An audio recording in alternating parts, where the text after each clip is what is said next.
in freedom, peace and unity.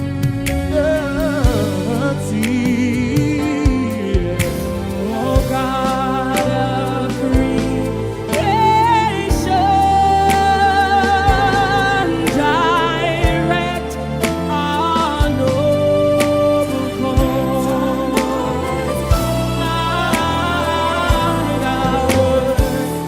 Lead us right, help our youth the truth to know.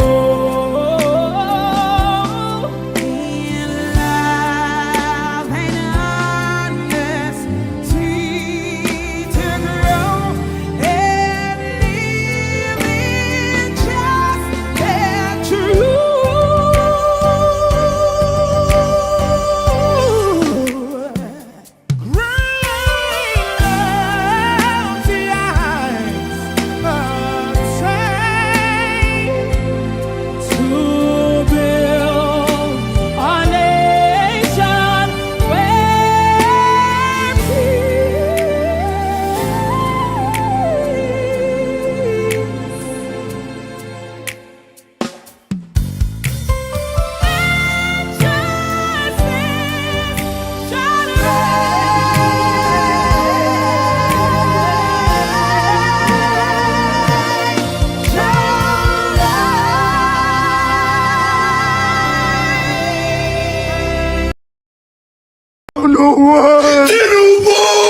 Good luck go, we miss him. Buhari go, we miss him. If Tinubu go, we miss him. Our own don't finish. I swear. If person wan buy data now, e go use like 15 minutes look option. That time, when I say Tinubu dey shake, now who dey shake? Me and you. To buy crates of egg for this era will be like careless spending. With 300, we fit buy mineral and egg roll. But now, 300 no fit buy egg, talk less of roll. To chop single sausage shawarma now, person go dey do 2 weeks of planning. Country dey spoil dey go. One person dey one side dey shout, my father is the best president. Better shut up. Garri wey be poor man food don turn gold. No be lie. President Tinubu, abeg, do something before something do us, abeg. Tinubu.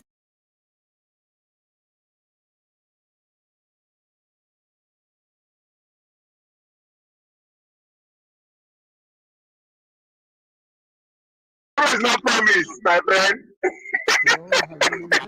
Sorry. Ovie is one of the people causing wahala in this place. I will remove him now. Okay, thank you so much. Please wait for Forefather. He says it would be a mistake for anyone all to of us provoke to another. eventually come in. Me too, I want to come and argue leading the first one. and Yes, I led make the first the program, one. ungovernable for him. And I Also. will say Since to everyone, they I tend led to do that. proudly the first one. I thank you, Tony. You are with us right necessary. beginning to even We to this should moment. have I learned thank from that first one. Tim. Even though you had a Otherwise, very the busy list, you still would have came in. been to no Thank you. avail. Would all have been in vain.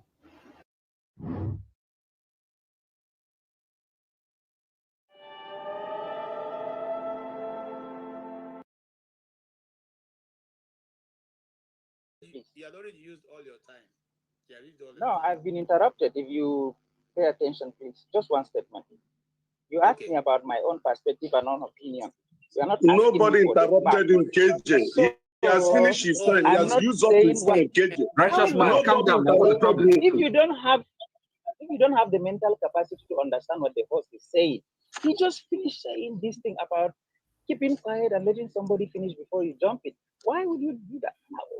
How will you find a common ground and then start working? If I'm wrong and you're correcting me and I'm accepting that, okay, I was wrong, I didn't study that. That's how we move forward. If what I say you don't feel comfortable in that, fine. You're asking for my opinion and my perspective. And opinion and perspective is not the same as stating the fact. So if this is my opinion, this is what I say, how I see it. Then you correct me and how you see it is wrong. This is actually what happened. Refer to this book, that, or this documentary, or this and that. That's how we move forward. Thank you. I agree. Thank you. I agree with you. And you see, I was looking for to get clearance to play that book, to play that upload that documentary and now have it because it's not copyrighted. So we might do that on this program. But let us go forward and speak with the Blackstone. What's your view? The Blackstone. So thank you, gentlemen, for joining us. And these are the elites of the gentlemen joining us. Ovia, I see you there. Thank you for joining us. I don't know what Pololu said that was very offensive. I don't know, because I tried to find it. Did you hear anything offensive from what he just said just there? And what he said at the end, I didn't hear anything offensive. Yes. Okay, what did he say that was offensive? If I can hear Good. it, I don't understand why they were picking on him. So many things. But the one that actually got me so angry is that, now we have Nigeria, we have to negotiate. How? You want us? Where's that coming from? You don't want us to negotiate. You want us to fight each Negotiate based on what? Huh? to discuss how we are going to stay together. Now, is that not what KG is No, asking? You never asked me why I won't stay with you first. You said we could discuss. What does I won't stay with you? He also said if you want to discuss going out too, you can discuss that. No, he doesn't have the right to say the premise of the discussion. He's a stranger. That's the point. You can't come to my house and tell me. You can't come to my territory and tell me what to negotiate. Who be you? How? He's in Nigeria. See, he didn't get what I'm trying to say. I was giving him his history, where he come from, how we get to where we are. That's what I was laying down to him. You understand that? That's when he jump in. And begin to say, we don't have now. We have now. Yes, we have it now. Who does it? How do we have it? There's so many conversations that you choose to pick what you want to understand. When we say we should go back to our history, we are not saying because history at that time we are super warriors. No. It's because today we don't understand it. How did we get here? Imagine you just wake up now, you just see yourself in your village. You are in London, you don't want to see yourself in London village. You just say, make I live my life, they go like that. You don't must have take 20 seconds. You have to say, come, how did I get here? You need to find out how you get here first before you know to say, okay, let me negotiate with this person. That's where we are. So what you see going on, everybody they grab the raw because they know from day one there's never an agreement for us to live together. Because we are put on all our eyes to join together. And they accept it because they are the incoming stranger. There's a reason why they are coming. So in the way, so that's what we were saying. We are here now, we have to negotiate. What do I say you are here now? Just because you're here now doesn't mean like it's guaranteed I'm going to be here tomorrow. It's not guaranteed. Your microphone is playing up a little bit, but personally, I don't see what he said that was wrong. Whenever you are in a situation, better to negotiate than to start fighting. Better to talk to each other in a civil manner than to start quarreling. And the way you are quarreling... You are not getting the point, Tunanja. If I budge into your house today, and I begin to tell you, come, you must give me one room. I'm here already, you don't get choice. But the fact I'm here already, I must get one room. That's what is happening. Yeah, but that's America. You don't know. You are living in a country that's like that. You are living in many parts of the world are like that. No. This is hold on. This is the difference. America fought blood, sweat before there was no negotiation. They won before any conversation starts. So that's the point. Are you saying we were giving? No, it's like you come now. This is what happened. It's like you just come now. You just say me and Chima must live together in the same house. Whether we like it or not, we must live together. That's exactly what happened. But the question is that hold on. No, but the problem is that when you say me and Chima go live, and Chima get the house, me na stranger. I call the text Chima, say Chima don't get yours. Chima's already here. He must live with me. By force. I know who here. No. See, that is. I hear what you are saying, but that is a totally different scenario. If let's say it was a British man that comes here and say, okay, just showed up here, and you know. No. You know why? Tunanja, you know why I got angry? Because he jumped into my own. Everybody talking about opinion, Abi. He just jump in. Nobody allow me finish. Like, who is this guy? Okay. I get you from that point of view. Remember, he has been on the panel for a long time. They didn't let him speak. So maybe that's why. The same me, the same thing. So allow me finish. When you have your time, you see whatever. I'm not going to, if you say, we must share, we must divide, I'm not going to be jumping to you and do that. No, I know better and do better than that. I go angry because why you go stop me? You didn't not stop me to either correct what I'm saying or disagree with you. No, you just said, no, all those one are rubbish. Forget history. We are here now. We have to negotiate. Who the fuck are you? Yeah, but it's correct now, because I think what I notice is that you tend to be more sympathetic to people that want to go back into the past. You tend to be sympathetic to that. Hold on. See, the idea of going, what do you mean by, so what do you understand by going to the past in the first place? What do you understand by that word? One, talking about the past, trying to heal from the damages of the past. And secondly, if necessary, hack and start doing things that are in the past. Repeat. No. I am trying to understand my past. So I know why I'm behaving the way I'm behaving. Understanding it.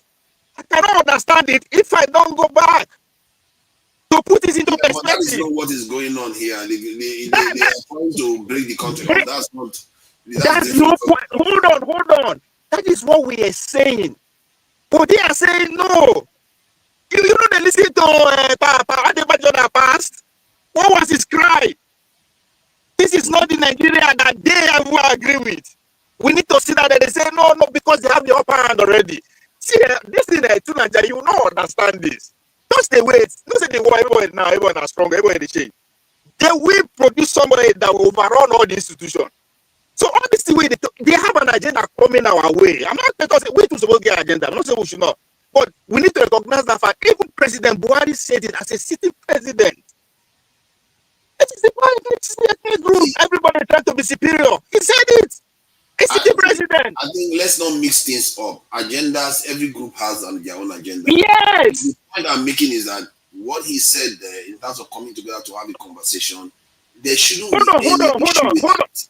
But did you ask me my own agenda? I don't even want to sit with you. That is my agenda. I don't know you. Exactly. Everybody has their own agenda. Okay. So why are you not saying we should negotiate on what? Yeah, because he too could say your own agenda is against his own agenda, that he should fire you too. So if everybody starts behaving the way you are behaving, then nobody will have a conversation. Isn't that what war is all about? Why is it what they go on everywhere? So you want war? No, it's not what I want. It's what they also want. You say you don't want it, but you disagree with everything that will prevent it. No. You have a conversation. Hold on now. Listen to Nigeria. I don't have to have a conversation with you. You are trying to force me to have a conversation with you. You have a conversation to prevent the inevitable, which is conflict. What inevitable? What is that inevitable? A conflict will result when there are no conversations. To Nigeria, when he invaded my president, he chose violence. He did not knock. He did not ask, can I come in? He just barged in. And that's the way he take out. They did ask. I don't know. I'm not talking about him. I'm talking about the ideology that is coming. I don't expect them to ask. And they don't expect me to accommodate them. They don't. You have an ideology too. That's the whole point. And my ideology is that I don't want to stay with them. And the ideology that you have is coming from foreign this thing. No. You are not getting it. His own ideology is foreign, don't you? You are not getting it. I cannot come to a house and begin to dictate that you have to accept or negotiate with my ideology. Like it's not like it doesn't happen. Of course, you have to. Enemy of my enemy is my friend. If you have better enemies out there, I don't think you are listening to me. Hold on, you are not listening to me. We are living in our peace, in our violence, in our demonic way. However you want to classify it. Before they came, I'm not talking about the white people. Before they came, you are not go there. To Nigeria, anywhere you go, if you want to step out of your house. Who is these days? So I will get clarification. Is it the Hausas or the Fulanis? I don't know who you are. So that was my point. That was what I asked you. What did I say? I said the Arab with the arrowhead of Islamism. That's what is happening. I mean, oh, full load. Is it different? Is it on a different ideology? It's not Arab now. Oh my God. Am I speaking for Swahili? I don't know. You are He's being not Arab. very You are saying, emotional. You are being very he's not emotional. Arab, and he's No, hold on. Separate ideology, separate Arab and Islamic. Separate the two. Let me hear. the Arabs did not directly come to Arab is Nigeria. a race They did not and directly come to this in Nigeria. a culture. They came through trade. They did not come directly to Nigeria. The I said Arabs they did came not- through trade. They came through trade. Yes, they came through trade. Yes, So they came they through didn't trade. force themselves in. So, Our ancestors let them in. yes, one race. How do you make the ancestor They less did, than? they did not come through violence. They let them It in. was an organic It wasn't not process. mostly black people that went and fought for Islam. Okay. They did not come through violence. That's right. Yes, you are correct that they came to Africa through violence, through North Africa, right? Hold on. Yes, that was true violence, right? What is the point? If let's say, let me use USA ID. If I can use my soft power to get into it, what's the point of carrying gun? There is no point. I'm not saying it. Hold on. To It was Nigeria. our own people that used guns against our own people. To Nigeria. The point here is, I don't care how they came. The fact that we agree that they came, that's the conversation. It doesn't matter if they came with Bible. Okay, now let's try to get back to the point. What I see in that video, I can play the video again. I don't know what Polo for this thing did that was so offensive. And when he called Jonathan an Igbo man, I don't know why that is so offensive for them. Because to not like now, when we are talking about the North, we call all of them Hausa when they are not even Hausa. Many of them are not Hausa there. As a matter of fact, maybe majority of the people in the North. Let's have a high level conversation, please. Okay. When we are talking about the North, we don't talk about tribe. We're talking about the political ideology, the majority that speaks. Who cares about who speaks my or who speaks this? What is the political force? Who determines that? That's what counts. But that is not when we are talking about the North. We tend to talk about them. That's why I say let's elevate the conversation. That's why we don't be past say no. That's why the conversation. See, Obi, I'm just trying to address one specific. Who cares about Igbo Yoruba? It's like the ideology that counts. See, I just want to address one specific point regarding what is happening with what happened with the previous conversation where they were attacking him for saying stuff, and maybe to help us also understand how emotive this thing, this discussion is about the Biafra. See, let me give you one advice, right? See, people who lost their direct parent during war, either not them be blamed to blame, they are still alive. You don't know what that means. You have no idea. I have a senior brother who fought in that war today. That apart from far, people there with their parents, their direct father died, they are still alive. What are you talking about? So you have to be very careful when you are talking issue like that. It's beyond what you are saying. Why are you saying that? But you live in countries where people died in the Second World War. Hold on. Listen first. Hold on. That now here with the year did not affect us. If my papa died for war, I don't give a fuck who you do. The talk of it, I come out your head. Yeah, but I've seen people here that their parents died in the Second World War. You see, you cannot say everybody should act the way you want it. No. You can't. Actually, yes, you could. You could say there are certain behaviors that are expected from grown-ups. See, that's what the problem is.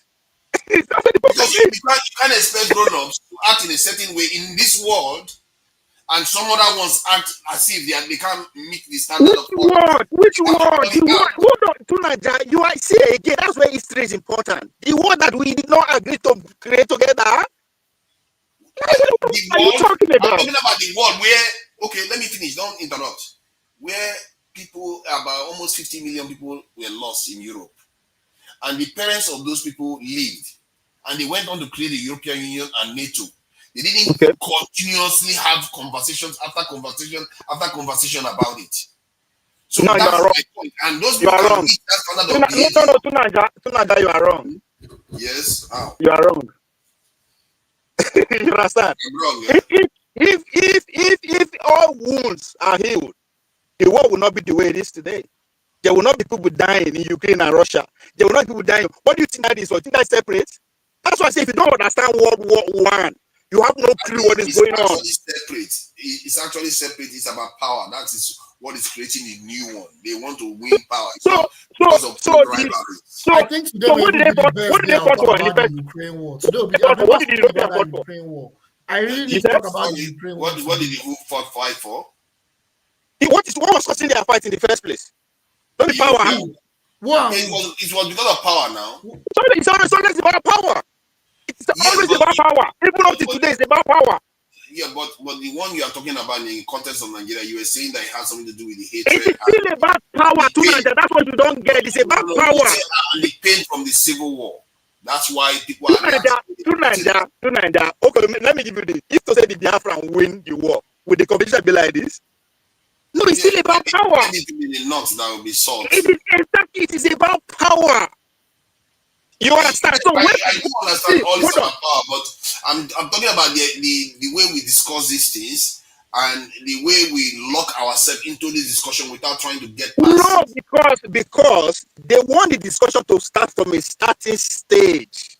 Let's start talking about it in 1967 or 1970. I mean, they want it. That's not where the conversation starts. That's the problem. That's the problem. Is there any country that had any more? Even this in Japan that was nuked twice. Somebody tells me that they didn't spend this long talking about this issue before this. No. Japan that was nuked twice. Then the people that nuked them have to deliberately invested money to build that country back directly. Yeah, but that is different from the people's pain. Okay, in the context of Nigeria.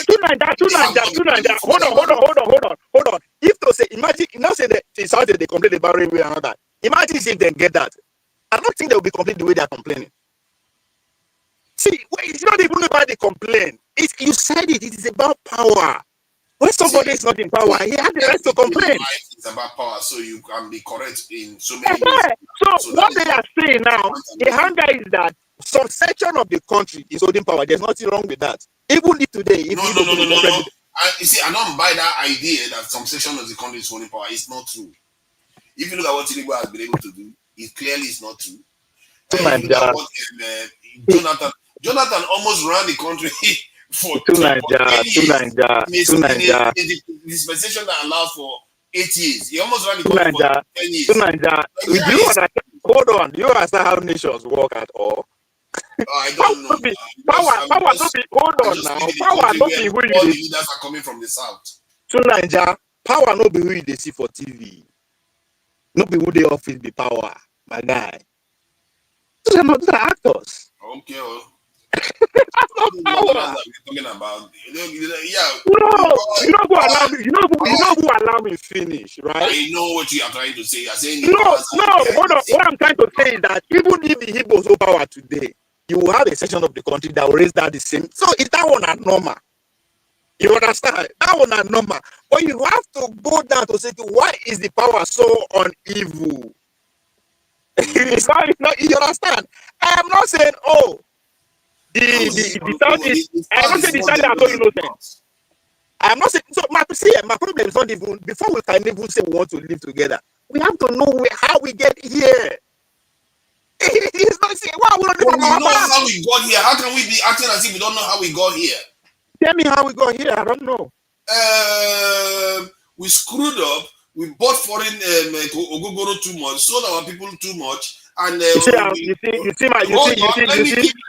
No, but that's not. No, Tunanja, you are insulting me. Hold on. If you say you want to know how we got here, we know how we got here. Hold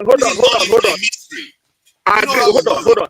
Hold on. Let me say this. If you actually believe our people go drunk and sell our people out, let me know now, and I will leave the platform.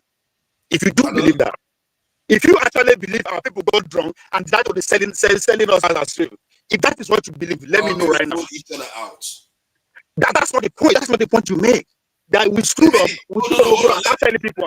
Let me make the point that I made. Hold on. The point I was making before was slightly in jest, but however, we did buy this in Schnapp, this in alcohol from this in Oyibo people as a way of trade, and we bought mirrors from them, we bought guns from them, we bought all kinds of things from them, and we gave them slaves. So did that not happen? So that's trade. Yeah, we give them human beings. We exchange human beings for material things. That's your belief? Yes, we give You human believe that? beings for material You do, things. you believe that? Is that not what is Madam Tinubu known for? Are you serious? What is Madam Tinubu known I for? don't know why Don't you know the history of Nigeria? Okay, no wonder you say you don't know how we got here. I agree. Now I understand. Now I understand why. Now I get your point. No, that's your belief. Fine, that's fine. Let's find out who is Madam Tinubu, so that we know how we got into the mess that we are in. You are telling me you are telling me the history of 60s in the 90s. The Portuguese were in Nigeria in the 1400s. What are you talking about? Yes, they were, but the events that's what I'm saying. You don't know your history. You don't know the people who were. Calm down. Hold on. I want leave now. No, hold on. I want leave now because I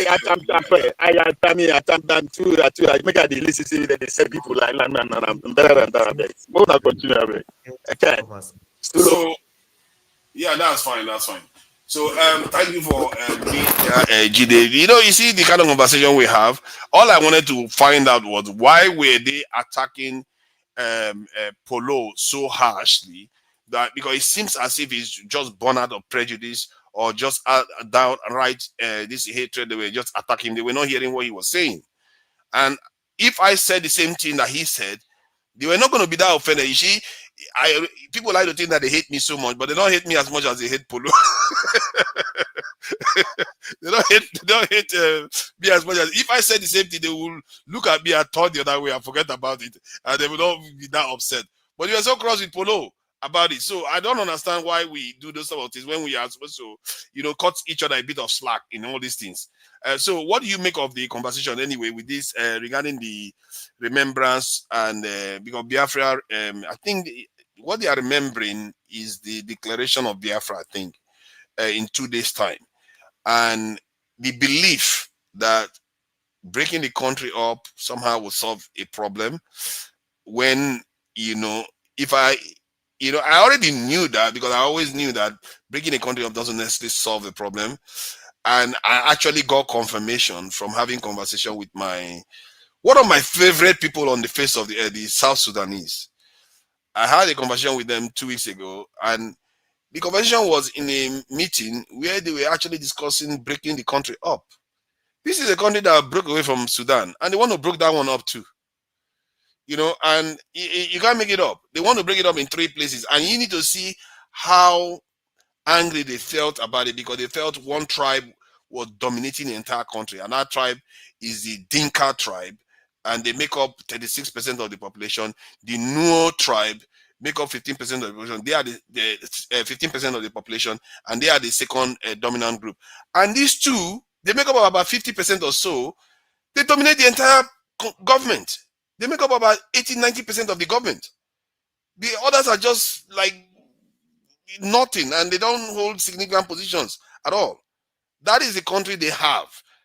And by the standard of their country, Nigeria looks like a civilization where everybody is represented. Minister has to come from each state, and even the military, everybody has to be appointed. You have NYSC. Nigeria looked like a civilization compared to what they were going through. So, and this is why I tell many of these people that are in Nigeria now, this thing we are talking about, is good to remember the sad mistakes that we made in the Biafran War. It's also good to talk about ways to learn from that and do better for our nation today. But this thing that we do, where we say, let's not try to fix the country, let's try to break out of the country because the country will never work. It was never going to work. Even when you break out of the country, you're going to find the same problem again when you leave the country. And sometimes it looks like, I don't know whether, you see, this is why sometimes when I say certain things, it's because I study human nature. Because that's why I say it, and I'm often correct. When in that meeting, a South Sudanese went on and said that they are having Arabization problem, which was the reason why they left the northern Sudan, you can't even make it up. Or like that, does that not tell you something? If you are having a radicalization problem here, it tells you that this thing goes beyond border. It's not, there are forces at play that you are not understanding.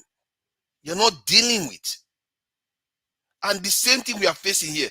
There are forces at play that our people refuse to open their eyes and see. But someday they will see. You can't force them to see it. They will see it someday and they will forget all these smaller problems and say, hey, this is the pain that our forefathers went through and it's in our blood. But because it was so traumatic, we failed to confront it until the day of reckoning. That day will come. Our people will never listen, no matter what I tell them. You know, Tony, very gentleman and very, very eloquent, well-spoken. He's a well accomplished and very accomplished too. But when it comes to this topic, he too gets caught.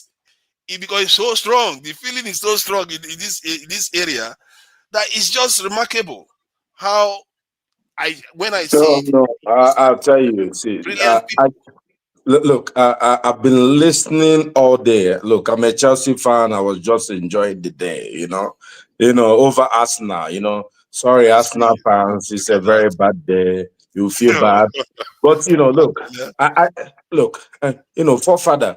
I think you get caught up in your narrative, And sorry, hello everybody, and people in the comment section. I know it's hey Jide, Tony, I want to ask you a question. Take a deep breath.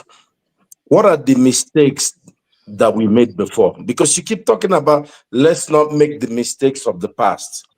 What are those mistakes that you think? Number one, yes. If Nigeria was a nation the way we are today, like we are together, Mhm. at that time, we came together before the British arrived, they would not have been able to conquer Nigeria. Nigeria would have been too big for them to conquer. Are you really saying this? Yes, it's a fact. Nigeria one is a very, very inhospitable place for them. They could barely survive and they just found the cure for malaria. They didn't have enough headroom inside Nigeria to take over. That's why they couldn't even stay in the country that much. And they left. Just to add to what Papa said, it's very important what he said. If you look at the way the British actually conquered that region called Nigeria, they went after different kingdoms. They first went to Lagos, then subsequently they went to the Benin Kingdom. Subsequently they went to I think it was the north that was last. They went to the Oyo Empire. No. They went to the Iri Kingdom. Iri Kingdom is the Igbo. No. The They Iri first Kingdom. went to they went to Calabar. That's the first place they went to. It's not Lagos. No, Lagos was the first to be conquered. Lagos was first to be conquered. I didn't even know the king. No. You're talking about which place was conquered. I'm saying who was trading with the British first? Oh, it's the Benin. It's the Benin. No, you're talking about the Portuguese. You're talking about the Portuguese. Okay, I'm talking about the British people. The Portuguese. There are letters between the Obong of Calabar and the Queen. I think dating to the 1700s. Letters. Yeah, real letters. Correct. So you're probably correct on that point. So in terms of the mistake that we made that I addressed. Look. What I'm saying is this, and look, that's why we gotta sprinkle everything we're doing with some history, so we can accept, we can understand where we are, because the idea that we could have done anything to the British is just hocus pocus. I'll tell you something. There are empires. It's like saying that the French could have done anything against Nazi Germany. They were just much stronger. Everybody has their own time in history. How could Nigeria have stopped people who had gunpowder, and there was nothing anybody could do. The British, just take a look at this. The British were seafarers. The French did their own conquering in a different way. And see, these were two different people. The French were there. There have been many. See, Europe had just blossomed, just about maybe 500 years into what happened in Nigeria. And they just went all over the place. They went to South America. Or you could have said, what did Africa have that the people in the American continent, the Incas, what did they not have? And all the other people, the Navajos and the, what did they not have? They were warriors too. These guys were fierce warriors in American continent. Guess what? The British wiped them out. They slaughtered them more than they slaughtered us in Africa. Don't blame this, which our forefathers just could not withstand their, I firepower. think you have to remember that in terms of them, they were conquered a lot earlier. Just like South Africa was conquered a lot earlier. Nigeria No, was. hold on. Hold on now. When did what's his name arrive in the American continent? Because we I need think to. it's 16 something now, 15 or 16 something. I That's when just mentioned to you. The question is when was Columbus. the time that Benin started trading with the Portuguese? Check it out. I think that was Someone should around check it. 15 or 16 That's in the something. 16th century. Yeah. So that's what I'm during that. saying. You can't say, see, these guys got the same thing about the same time, and they all spread out. Yeah, but let me British, try to flesh what happened out so you The understand. British did not conquer the not West for me Africa to is different. understand. Okay, you don't understand. See, I Let me don't just want paint the us to picture. lose the point. No. What made me come You are in not here? letting Look, me speak at all. no, sorry. Let me just land on a point, and then you take over. They discussed this Biafra thing all over throughout the weekend. I just don't get into that discussion because it's never going to lead us anywhere. But it's good to educate people so we know where we come from. And no one should feel bad about people who want to grieve or say whatever. I grieve whenever you talk about Biafra. It's emotional conversation. So I don't even engage it. I stay at my home. I discuss it with my children. My father fought. It was a Biafran soldier. It was painful. He was in pain till he died. So so we all know it's like those people in Gaza that you pity every day. Their children will never forget the Israelis and what they did. So, and don't try to tell them to stop crying. Wait, don't try to do that. But no, look, what I'm saying is why I came here is because you said the mistakes we made in the past. And you said if Nigeria stayed together, the British, what I'm trying to say, my anchoring point is our forefathers could not do anything. This man, how can you see a Goliath and a small rat and you say you can do? No, this is just moments in history. The question is, what do we do from now going forward? Now that we have the internet and maybe we can organize ourselves better. But take it away. I think what I meant, Japan was not colonized, neither was Ethiopia. Nations that stand together generally stand a better chance of repelling. Even Iran. Yeah. Many nations were not necessarily conquered. Nations that stand together stand a better chance of repelling. And remember, West Africa was a white man's graveyard for a very, very long time. And the reason why they took South Africa and those regions first was it wasn't similar to West African climate where you have mosquitoes and all the rest. So they were not. They found it easy to colonize South Africa a lot earlier. That's more than 300 years earlier than Nigeria. That's the gap. That should tell you there is something different about West Africa that was even closer to Europe compared to South Africa, that they couldn't take West Africa. Something was preventing them. And when they got a chance to take West Africa, if we were united at that time, it would have been far more difficult for them because Benin was already manufacturing weapons. And if they scale those weapons manufacture up, it would have been very, very painful for them with all the malaria, yellow fever, dengue fever, and all the rest that comes along. Are you really? Which weapon was Benin manufacturing? You didn't know the Benin was manufacturing guns now. They didn't scale it up now. They were manufacturing guns. Given to them by who? No, not given to them. They manufactured it themselves. Wait. Are you saying that Benin people had the science of gunpowder by the time the Portuguese arrived? I think so. But I thought you are a Benin man. How can you a Benin man like you? Okay, you don't know the Benin history. Kingdom. Yeah, I will show it to you now. The Benin Kingdom, gun or weapon. No, the Portuguese brought the gunpowder and the technology to the Benin people. They helped Benin people enslaved people around them. Benin had their own weaponry, but it was not based on gunpowder science. Are you kidding me? No, it was. Gunpowder came It from was. China and went to Europe. I'm telling And you, it was. I saw it with my own eyes. So this is not if it is not even no, present your fact. Don't give me okay. Benin one. Kingdom had You both know. imported and locally manufactured firearms. Okay, let me share it with you. So No, you no, see no. I'm not saying that who introduced it to them. Of course, they made some. Benin had very good bronze science. But what I'm saying, you can make all the swords and the knife and everything you had. What I'm talking about is gunpowder. That's what yeah, changed they did Europe. that too. They did that too. They did that too. They God, figured it out. You see, that's why that's the whole point. They figured it out from from the Portuguese that showed it to them. So thank you. this is That's what I'm saying now. Of course. yeah. But the Portuguese showed them how. That's how the Japanese did it too. When you get the technology, so if the problem with them is that they were busy selling human beings that could be making more of those guns. Because when I studied it, they said one of the reasons why they didn't have enough weapons because they didn't have deep enough manufacturing base to mass manufacture the weapons. If you need weapons, you need to manufacture it a lot to be able to use it against your enemies. So, but they didn't do that because they were busy selling human beings. And if Nigeria was united and they were manufacturing these guns, do you think the British would have been able to come in the way they did with all the other factors that was helping us? Maybe they may have conquered us later, but maybe they wouldn't have because by the time they finished conquering Nigeria, I think it was around 1900 something, and before then they had a First World War and they had a Second World War. They wouldn't have been able to colonize Nigeria.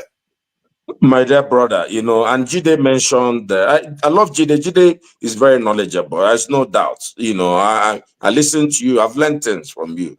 But when we try to compare Persia or Japan as it was at that time, when the Europeans got to their territory to West Africa, it's a joke. If you know the history of Japan and how by the time the Europeans got to their border and the relationship that those guys have, it's different things. And you must know something. The attitude that the Europeans had to black people was very different from the attitude that they showed the Asians. Look, we had businesses for maybe 300 years with the Europeans until Berlin Conference. Berlin Conference changed everything. It's 150 years this year, is it not? Just what it was Berlin Conference that this guy said, well, we're going to take this place. They did similar thing to India. India had very powerful, what did they do to us that they didn't do to India? Go and read about India. Even Alexander the Great could not conquer India. As much as he conquered those Europeans, conquered Egypt that was very strong, conquered all this, he could not conquer India.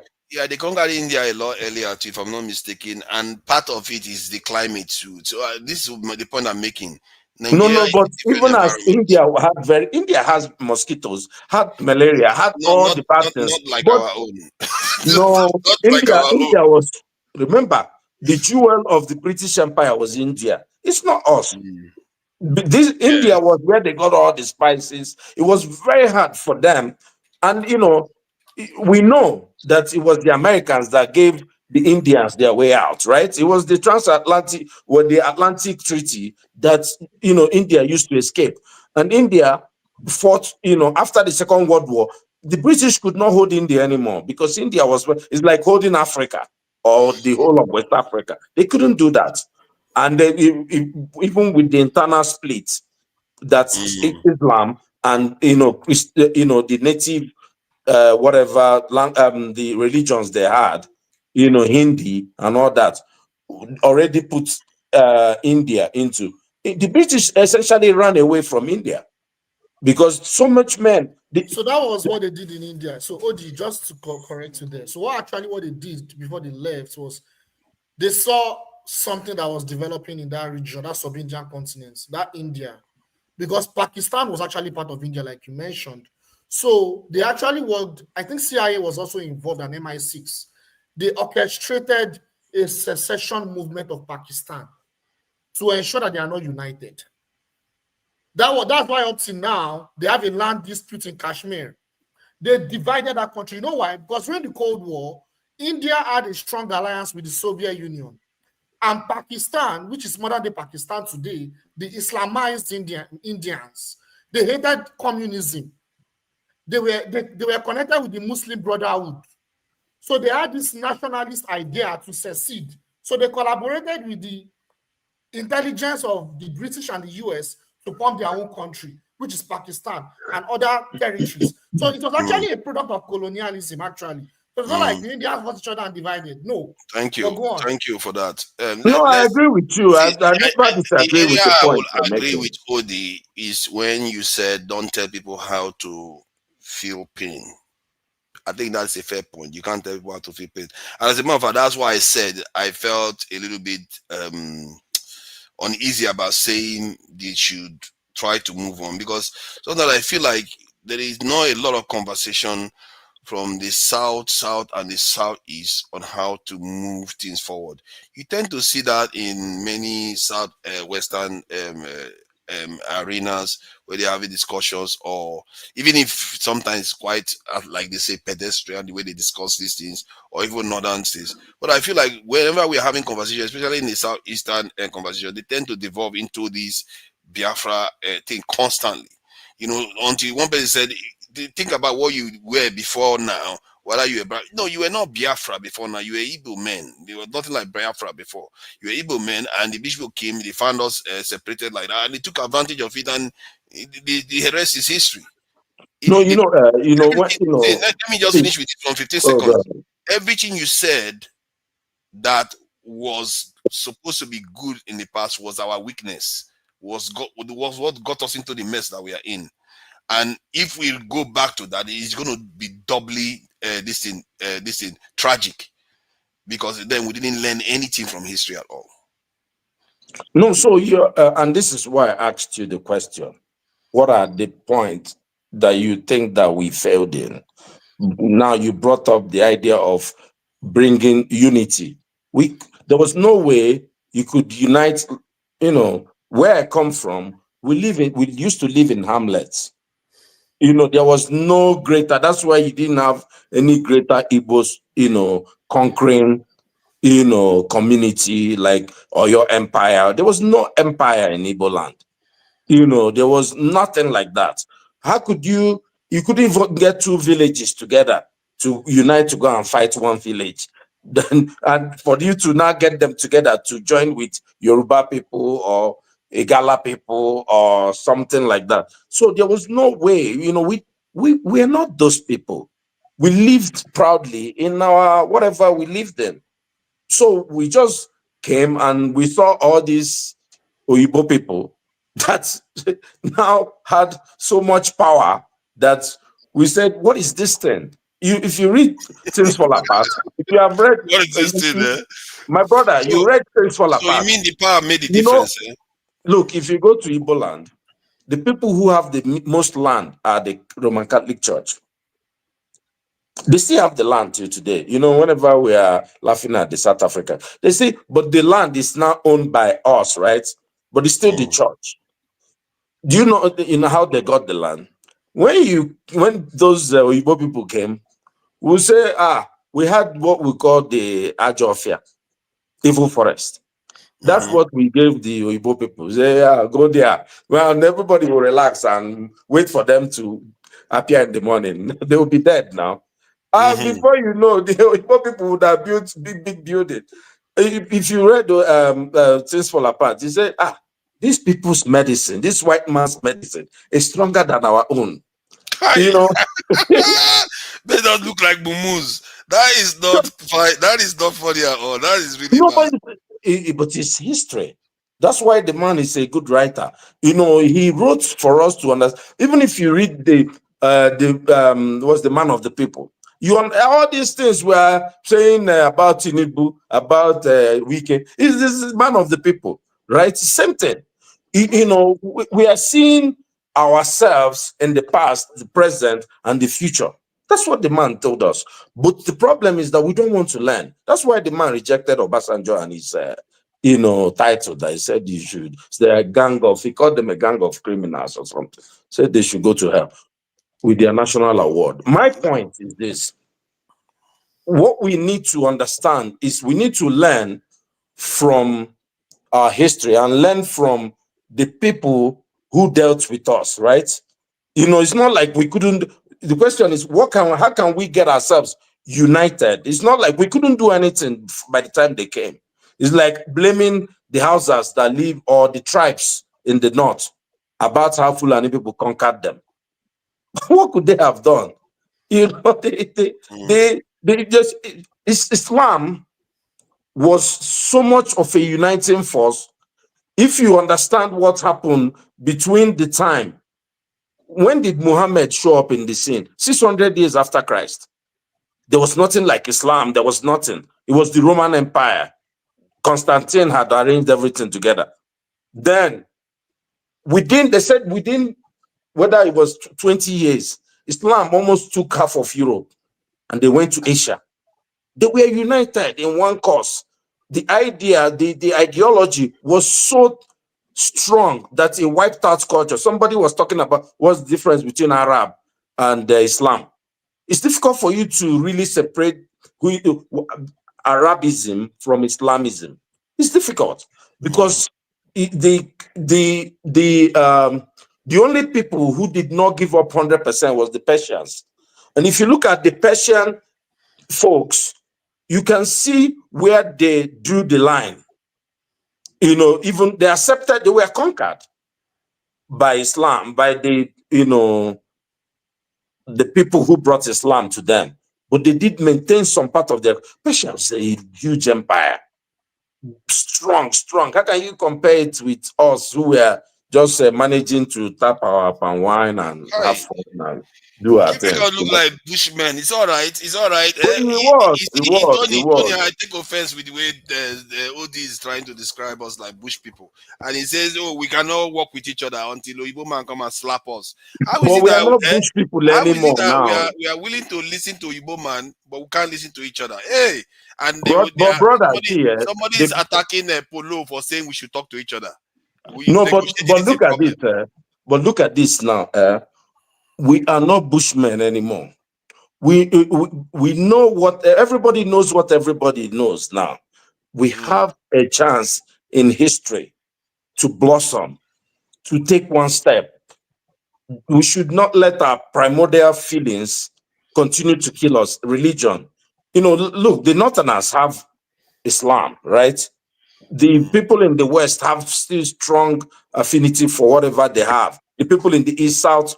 But the problem is the dichotomy. I have a very good friend. He doesn't listen to this show. But if you listen, you will know I'm talking about him. He believes, he's a very educated guy. But he believes that Akpabio should be doing whatever Akpabio wants. Once I have somebody from my village being number 3 in the country, I don't care.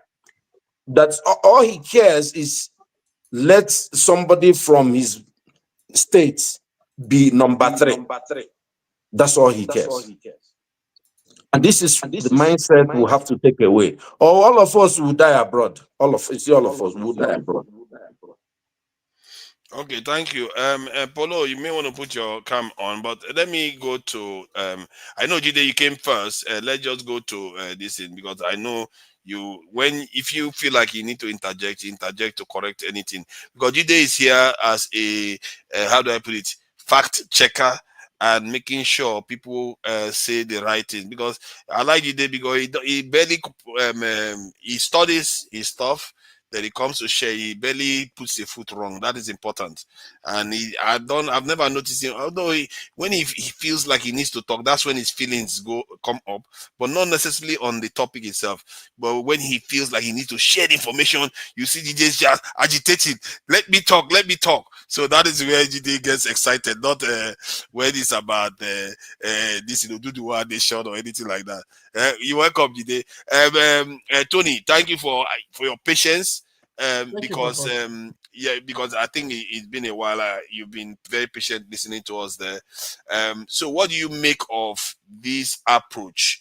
The question is asking. The OD asked was about, what mistake I am saying that we made in the past. He doesn't see it like we made any catastrophic mistake, and also my assertion that maybe we need to talk more about moving things forward instead of anytime we gather, especially us Southeasterners, us Southeasterners, we start talking about only this Biafra most of the time. Almost all our conversations end up in the Biafra arena. So, and that's why I feel like if the Southeasterners are more outlooking into the country and into everything else, I think there will be a lot of progress actually then, because you can now see, instead of the trauma of the past, a kind of shielding your view of what is actually in front of you, especially the opportunities to fix all those damage that happened in the past. So, and this is some of the area. That's why I say what I say. It's not because I'm just trying to troll people. I'm trying to say you are still in this world. The next generation is in this world now. We have to make sure they don't face the consequences of some of those images that was being played on KJ's show.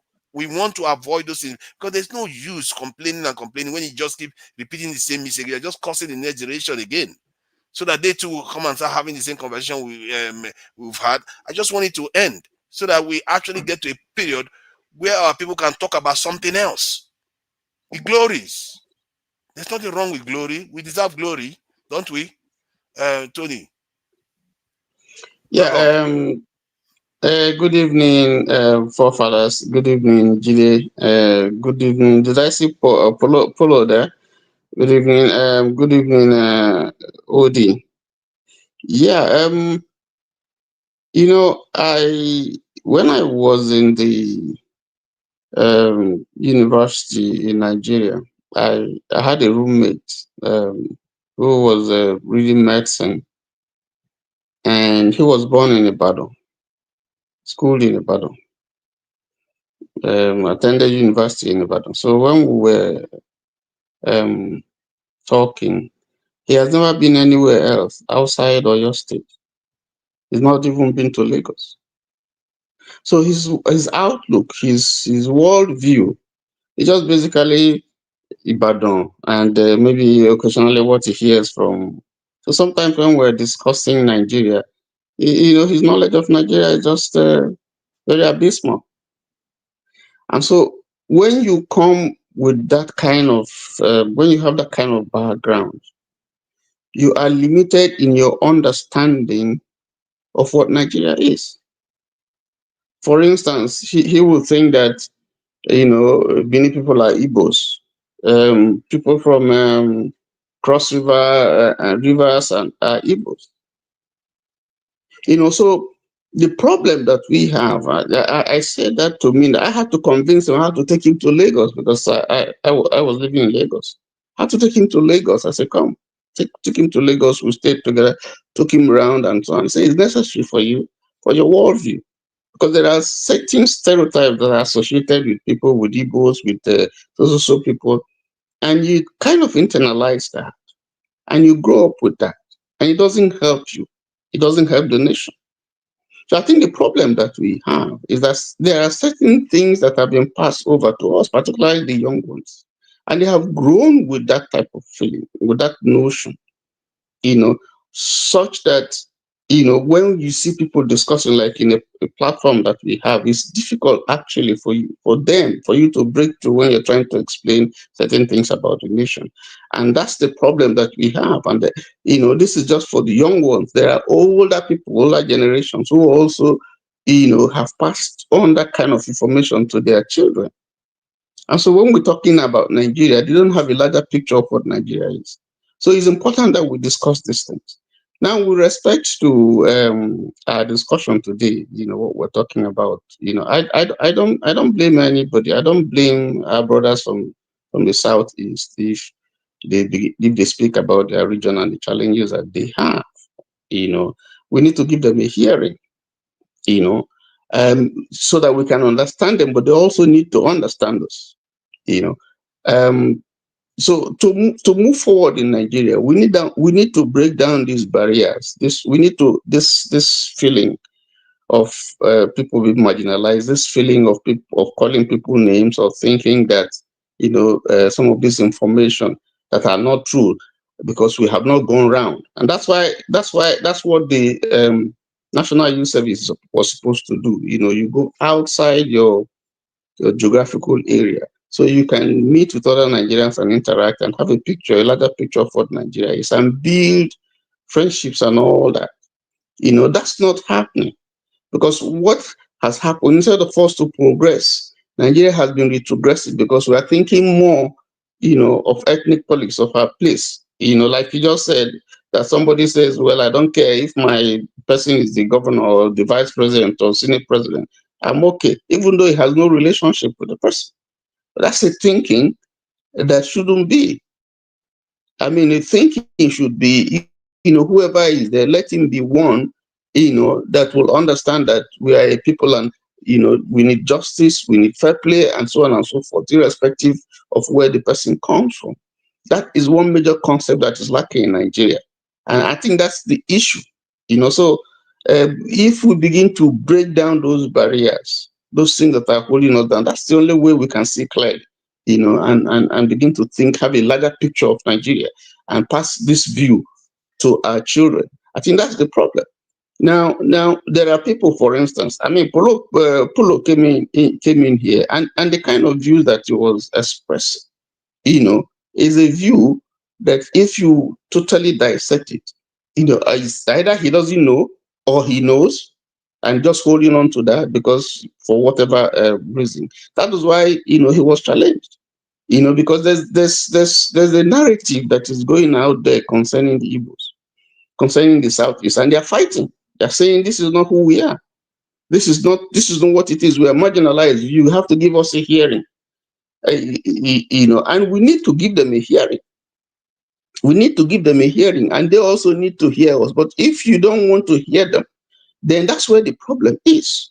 That's where the problem. And forefathers, when you are talking, sometimes they misunderstand you because you are talking. Let us look at Nigeria in a larger. Let us not restrict this discussion to just Southeast and Southeast problem, because what is happening in Southeast is also happening in other places with other ethnicities. They understand that, but you cannot try to diminish their views, their feelings about the problem that they are going through. You have to listen to them and appreciate that, yes, they have a problem, but that this problem is also not common to them. They are complexities all over the place. It may not be exactly the same thing all over the country, but we have to begin to deal with those issues. So I listened to Kadibu many years ago when he was saying, when you have a tree, fall across the road, and another one crosses, falls on top of it. You don't go taking away the tree that is down, you take away the one that is on top, and then you can take away the other one that is down, so people can have free paths. Nigeria has to deal with these issues. Nigeria has to accept that we have issues. And Nigeria has to be fair. Leadership has to be, this elite conspiracy that we are seeing here, because they tend to think of power, how they grab power, how they make money, and so on and so on. In that area, they are one, they are united. But when it comes to the basic needs, when it comes to justice, when it comes to building the nation, when it comes to policies that will advance the interests of Nigeria, we're different. We don't act as if we're one. So that's the challenge, that we have. And so for me, I am saying that going forward, if Nigeria must move forward, some people feel that Nigeria is dead. There's nothing you can do about it. But I've always said that I don't think we've reached that, we'll reach that point where we can say no more. We can't everybody to attend Israel. I still think that this is a working, this is an experiment that we're still, working on. That there are chances that we can just get it right, but there's something that is missing. There's a lacuna. There's, that we have. We're not connecting. And once that connection is done and we can see that, listen, if we are, after all, in sports, we agree. There are areas where we agree. Nigerians are doing well, outside, the country. And so we have all these competencies. We know what is right. We have gone out, we've seen how societies are run. We enjoy it, we live it, we behave well when we go outside. So what is the problem that is preventing us from, bringing down those competencies? Trying to develop our country the way those countries where we've seen, them develop. What's stopping us from doing that? So those are the issues that we have to tackle and take out ethnicity, because those things are blinding us, religion and so on. They are blinding us. It's not peculiar to us. Other countries have issues. They have problems. They have challenges. They have diversities in religion and ethnicity. Some of them have been able to use those diversities for their own good. So it is the application. And some people talk about the constitution. No, our constitution is bad. There's no constitution that is perfect. It's a working document. And as you work, principle of there's a Latin phraseology, solvito ambulando. It means that once you begin to work on a problem, you are getting close to the solution. So, and most of the inventions that we have had have just come out of mistakes or accident. Penicillin, for instance, was accidental. So the experiment of nation building has to go on. But in doing that, you have to have a vision. You have to have a goal that are measurable. And you have to have leaders who are focused, who are ready to deal and grapple with the situation. Otherwise, we'll just be going round and round and round in circles. I think these are the issues here. Are we going to continue to have people who think more of religion and ethnicity? Yes, we're going to have. But there has to be a leader who has to say, play down those ethnicities, play down those religion, and even if you want to use them for the common good. We see the picture of Dubai. It's an emirate. It's a Muslim emirate. People flock in there. But they have rules. Don't do this. You don't drink this. You don't drink alcohol. You don't do that. You don't do that. But people are free. There's a limit to what you can do. Over there. If it conflicts with the rules and the regulations there, then there's a problem. But people go there generally and behave well. So we must have goals. We must have vision. We must have targets that we want to measure. And when we see people who are not, working in tandem with the vision, then we must call them out. We must have institutions that are developed that we can use to drive, this vision. And I think these are some of the things that we are missing. And once we can. Yeah, go ahead.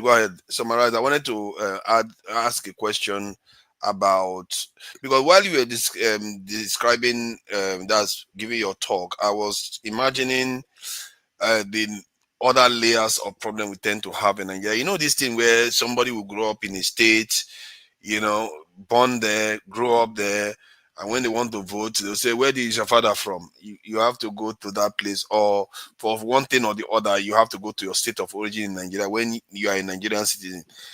That issue is quite insidious to deal with, because you can sympathize with the fact that people in certain areas don't want other groups to come and overwhelm their population and take over and change their culture, in other words.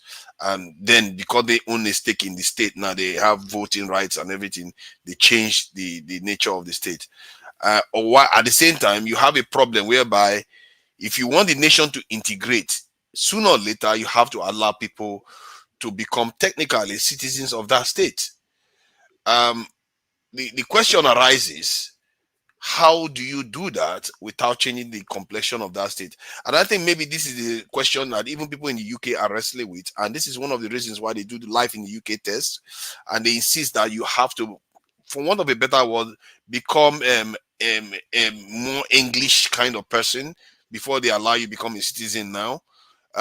So in other words, I'm thinking maybe could that apply to the Nigerian context, whereby to allow people to become, let's say you are born in Kanu and you are originally from the southeast and you want to be somebody that is from Kanu, you should have a pathway to become somebody that is from Kanu. Like if you convert to Islam or you embrace their culture in the north, then you can technically be, and you should have a path to having it. This thing whereby you are frozen out, even when you are married to somebody from there, you are born there and everything, just because your father is from some other place, you have to go back there. In a country that somewhere along the line, I think it needs to break down if you want to have a nation that becomes more and more Father, it needs to break down. it's a challenge everywhere, even here in the US. It's challenge. I mean, the present thing, what you're seeing here, people are some leaders are looking at the demography and say, listen, if we continue to go this way, then we'll lose our majority. And if we do, then there are consequences. You're looking at South Africa. That was basically why, that's why you are having the issues you have down in South Africa. Now, let me tell you something, a story about myself.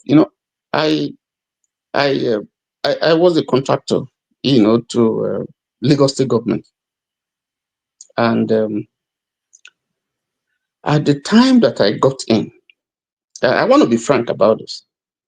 It was difficult. Okay, let me just give you this example. When I was doing a quotation for a proposal, they told me, because I had a company, and they had told me, when you are signing your name after your proposal, don't put your name, put a Yoruba name. Because when they see an Igbo name, that disqualifies you. That's been the system.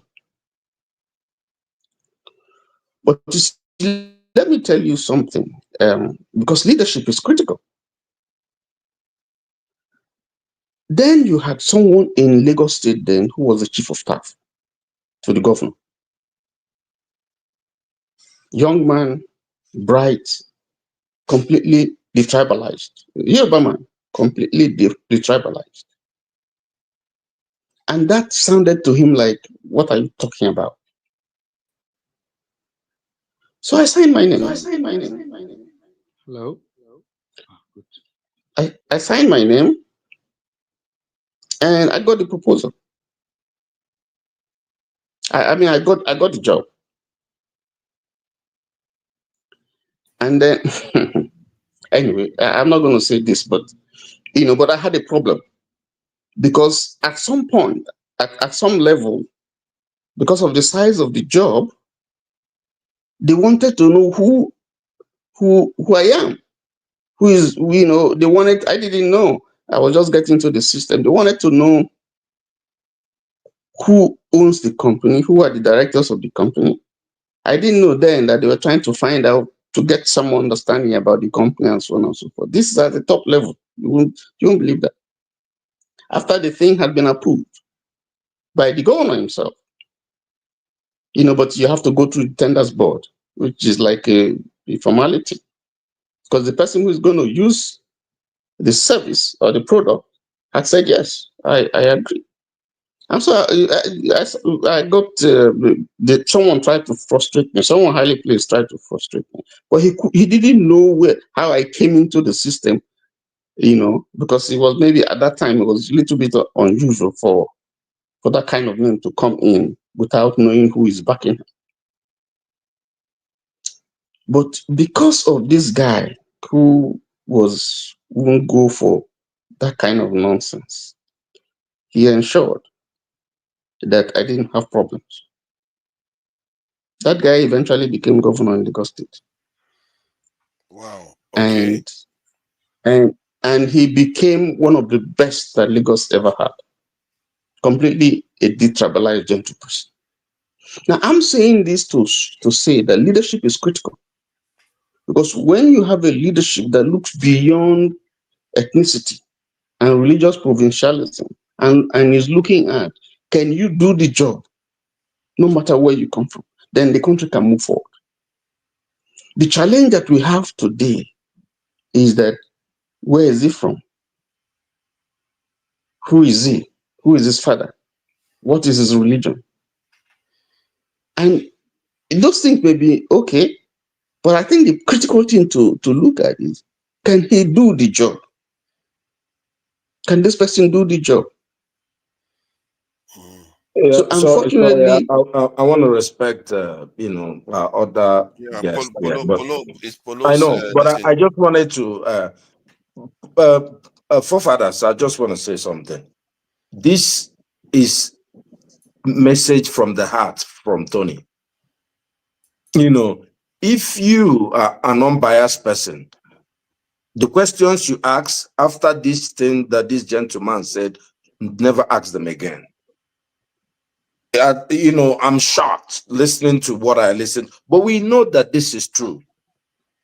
When people are saying, no, there's an agenda against these people, you know, who is scared of these people?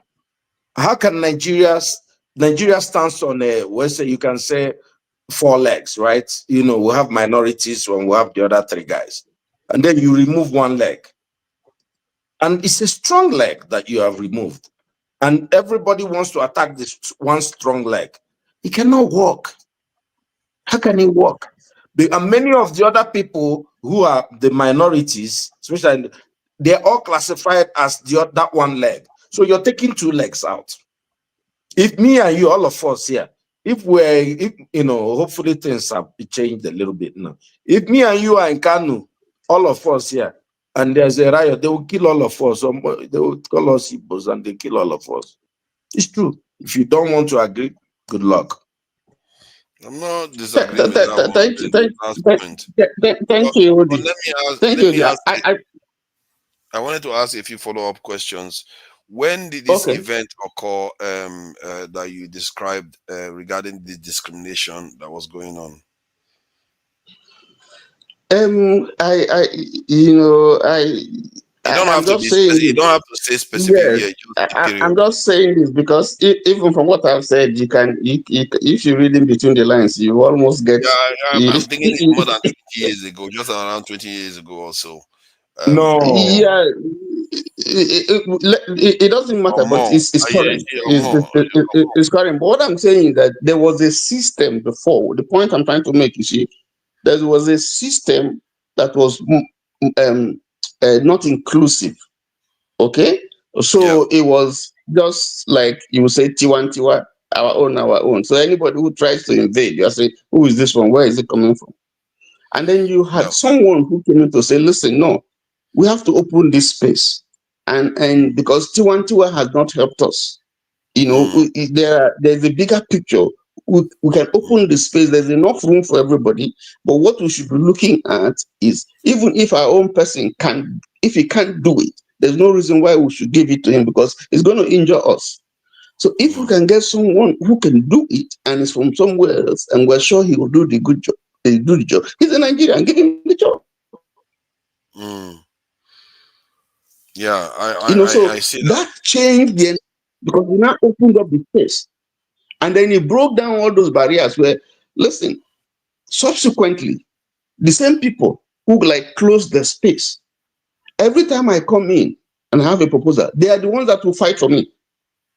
I'm telling you, they are the ones that will fight for me and defend me and say, no, this is the guy. He does this job. He's good. We don't, In fact, I had a situation once where there was a conspiracy against me.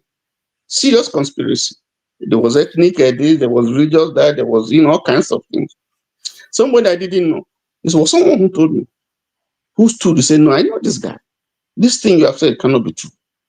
It's not true. And the information reached me, I was shedding tears. This was not someone who was close to me, but he stood for me and said, no, this thing is not true. This is not true. This guy, we know him, we've been watching him, he does his job, and I stand out. I'm praising myself. I stand out there, I became a model for others, in terms of the job that I do. But the person who did that was someone who felt that, no, this system has not been helping us. We have to expand this space. We have to, open this space and let the best, if you are the best, we have something to learn from you, let it be. So if you're speaking generally in Nigeria, I think part of what has pulled us down is, even when we see mediocrity, we are ready to sacrifice it for meritocracy. That's why we are failing. That's why the civil service has collapsed. That's why the judiciary is collapsing. You hear people saying, where are the Oputas? Where are the Kayode Shaws? Where are the, these are gurus who would see white and say it's white. And when they make a ruling, you hardly can fault them. Take it anywhere, you hardly can. It stands out as So locus classical. from what you've described, there was discrimination in specific area of a sector of the Nigerian state or a private institution.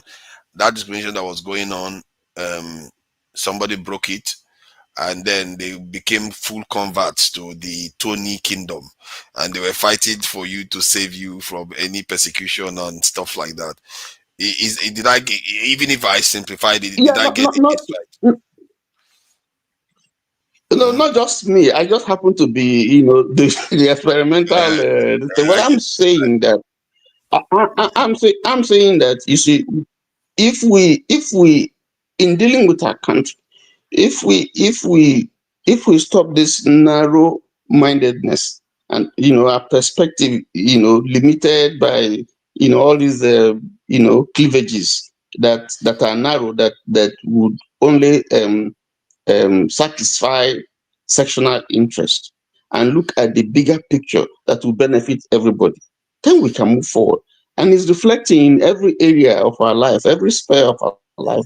Even, unfortunately, even in private companies too, where the best is supposed to be chosen, you still find, so you have our institutions now going down because we have now reduced them, taking out what we should be looking at, which is efficiency, and we're looking at some other factors that are ingrained and killing our system.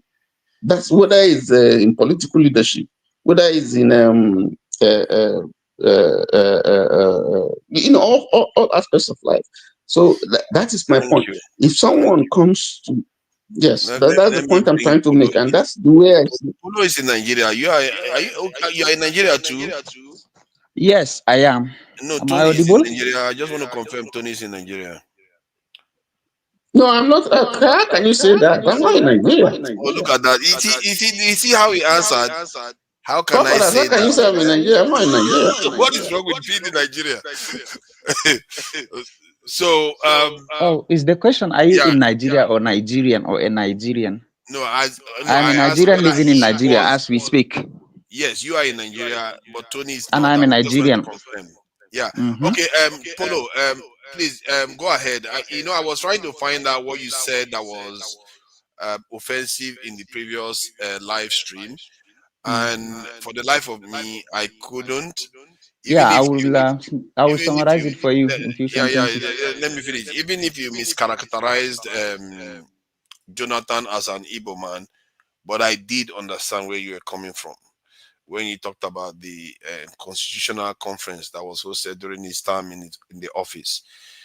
But that should tell you something, that people feel sensitive about these things, and especially when they feel some of their. I wouldn't even say they feel.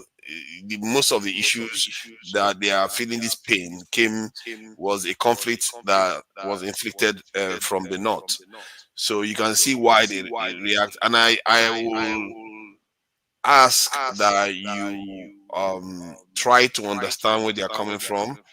And sometimes not everybody reacts the same way to the same trauma. And I don't think they truly mean it, most of the things that they say to you. Because most of these people are nice people, they're just easygoing. But when they hear you talk, it reminds them of what they've been told, and they then Why is there Good. an echo? I don't know. Good. Why is there an echo? okay, let me see if I can get rid of that echo. I did try to get rid of it, but it didn't go. Let me see. I don't think I think Polo can mute himself. If he can mute himself, I'm not sure. Okay, Yes, Polo, I agree. Polo, I think I finished speaking. Polo, you can speak now. Just tell us what you think about what you've heard and whatever you wanted to say. I know you had something to say in the previous chat too. Yes, thank you for this. So ideally what I did is I deliberately put my name, humanist, humanist jihadis, but then I changed it to Pullo for real just to see how those people react, because I realized that they are all the members of the group that are talking, they are like-minded. They have never had any argument against their own belief. Nobody has told them. And as this gentleman rightly said, if you are indoctrinated with certain beliefs when you are young, you grew up with that. And if somebody says something contrary to what you believe, you have to deal with the cognitive dissonance. So I was like, okay, let me play a devil advocate here and see how they will react. And then what I said was, I say the Igbos were the one that caused the problem themselves. They are the one that oversaw the first coup in Nigeria. They were the one that one of their men is maybe Ojukwu is the one that refused to listen to his fellows' advice and decided to secede from Nigeria. And he has not been accepted by any country, therefore he's not getting any support. And to get a support, he needs the United Nations organization which respect the boundary and territorial integrity of each nation. Recognizing these people without some kind of formality and due process will be like overriding the integrity of Nigeria. I mean, the what do you call it? The geographical integrity of Nigeria. And then I said, okay, again. Pull up 1 minute. Sorry, please. I didn't interrupt. Please, that's exactly what you said. That's exactly what you said. So I want to commend you. Seriously, please. Let me just land, please. Okay. I will summarize it. Don't worry, please. So, and then I was calm, and all of them was also saying things against me. The first thing was, once they see Pullo for real, they already profiled me as being a Fulani guy, a Muslim from the north. They don't actually have the fact. It may be I would just put any name I want, but this is the problem that this guy is mentioning that we are having. Once you see a Ukechukwu, you assume a lot of things about him. You have never known him, whether he's a nice guy, he's honest, he's everything. You just go back to your indoctrination idea that you have been indoctrinated under. So this is the problem that we are facing. If you cannot accommodate a view that is not your own view, or be calm and then respond to that person with data, and then show him that, hey guy, what you're saying, this is wrong, that is not how it happened, this is the version of the story that I have. Maybe we can find a common ground there, and then I may accept what I did is wrong. Yes, you are right in this area, in this area, and this area. Okay, how do we forge ahead? Let's stop looking backward. Let's start forging ahead. Since we like it or not, we were here. We don't get to choose, as I think I don't get to choose, and all of you here, you don't get to choose who your parents are. You don't get to choose where you are born. You don't get to choose which kind of religion you'll be brought up under. You don't get to choose anything, tribe. It's not like you have won some lottery or you pass some exam that makes you a Fulani or an Igbo and Hausa. You are born in that area. So some people they feel like, okay, I can't betray my people. I was born there, even though it is not my choice. This country, whether you like it or not, the Igbos are here and the Fulanis and everybody is here, whether we like it or not. We were born here. We don't have any other place. Whether we call ourselves Biafrans or Duda or whatever, we were born here and it is not by our choice. So why will you force somebody to be a spokesperson of another person because he is in his tribe? There's another misconception here. It's like, okay, if a Yoruba person is ruling, therefore Yoruba people are enjoying. That's not right. The market that you go to as an Igbo guy to buy stuff is the same market that an average Yoruba person goes to. If a bag of rice costs you 7,000 naira, that is exactly the amount you will pay as a Yoruba guy, even if it is the Yoruba guy that is ruling. But we feel like, okay, we will only be safe under these people, even if it is to the detriment of your society. Look at Buhari when he was ruling. He's a Fulani guy. He is from his area, Kasinau. And then the number of terrorist attacks that have been happening there almost silence everything about Boko Haram. the light has gone, has been removed from Boko Haram, and he focuses on his state, and he couldn't do anything. And they still say at least he is the president. Is better. What? How would somebody just be in a president and inflicting pain on everybody, and then you feel like because he is your tribal man, you have to defend him? Why is that? Even though you didn't choose to be in that tribe, you.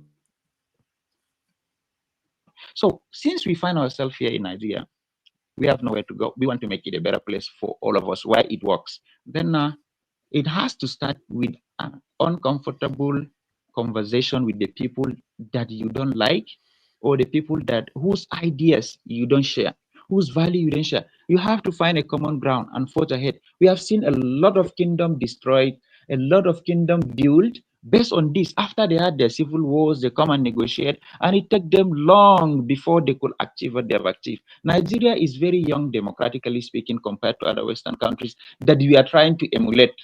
And those Western countries have gone through a lot before they come to their.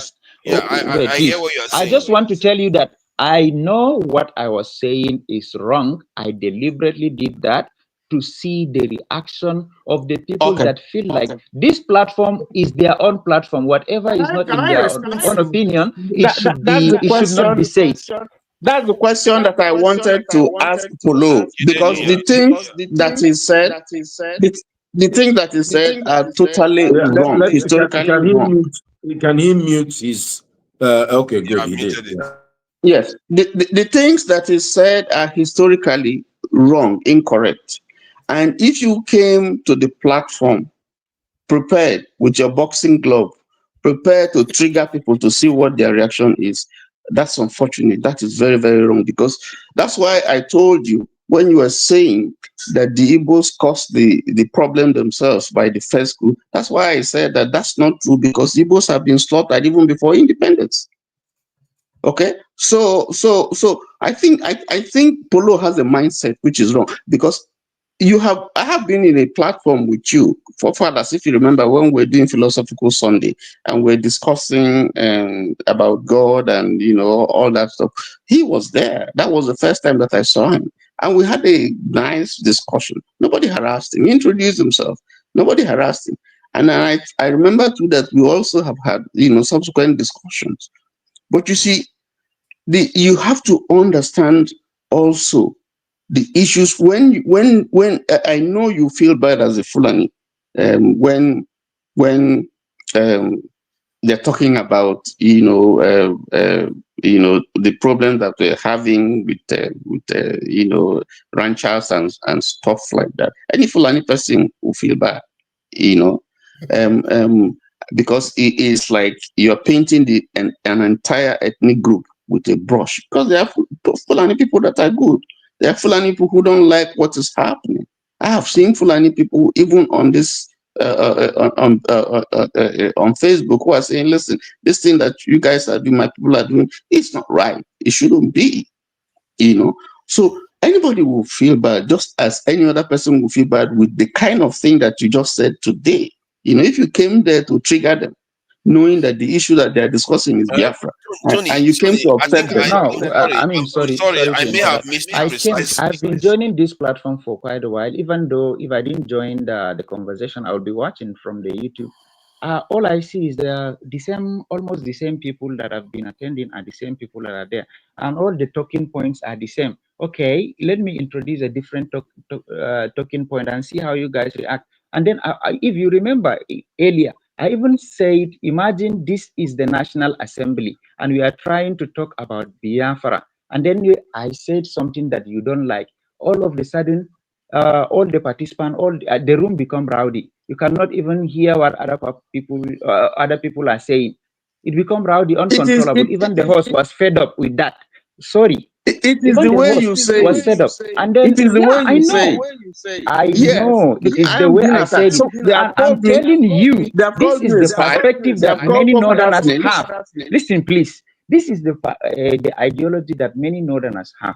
So suppose you get a Northerner who doesn't understand, even like I said, I understood what I was saying. I know it is wrong. But imagine if somebody already believed all these things and he is a senator representing somewhere else and he said all this stuff.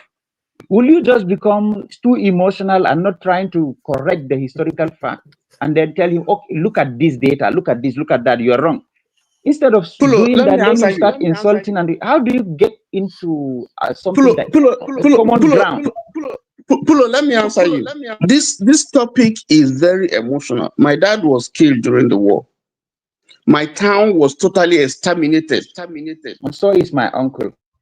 No, hold on. Let me tell you. So when you come with issues like that that are very emotional, and you are talking the way you are talking, you don't expect someone like me not to challenge you. There are families, there are people in my town that were totally exterminated from families, totally exterminated. So people have experiences. When you come, it's like somebody has an injury that is been nursing and is trying to heal. And then you just come and then you just open the wound, open the pain. You think the person is going to clap for you and laugh for you.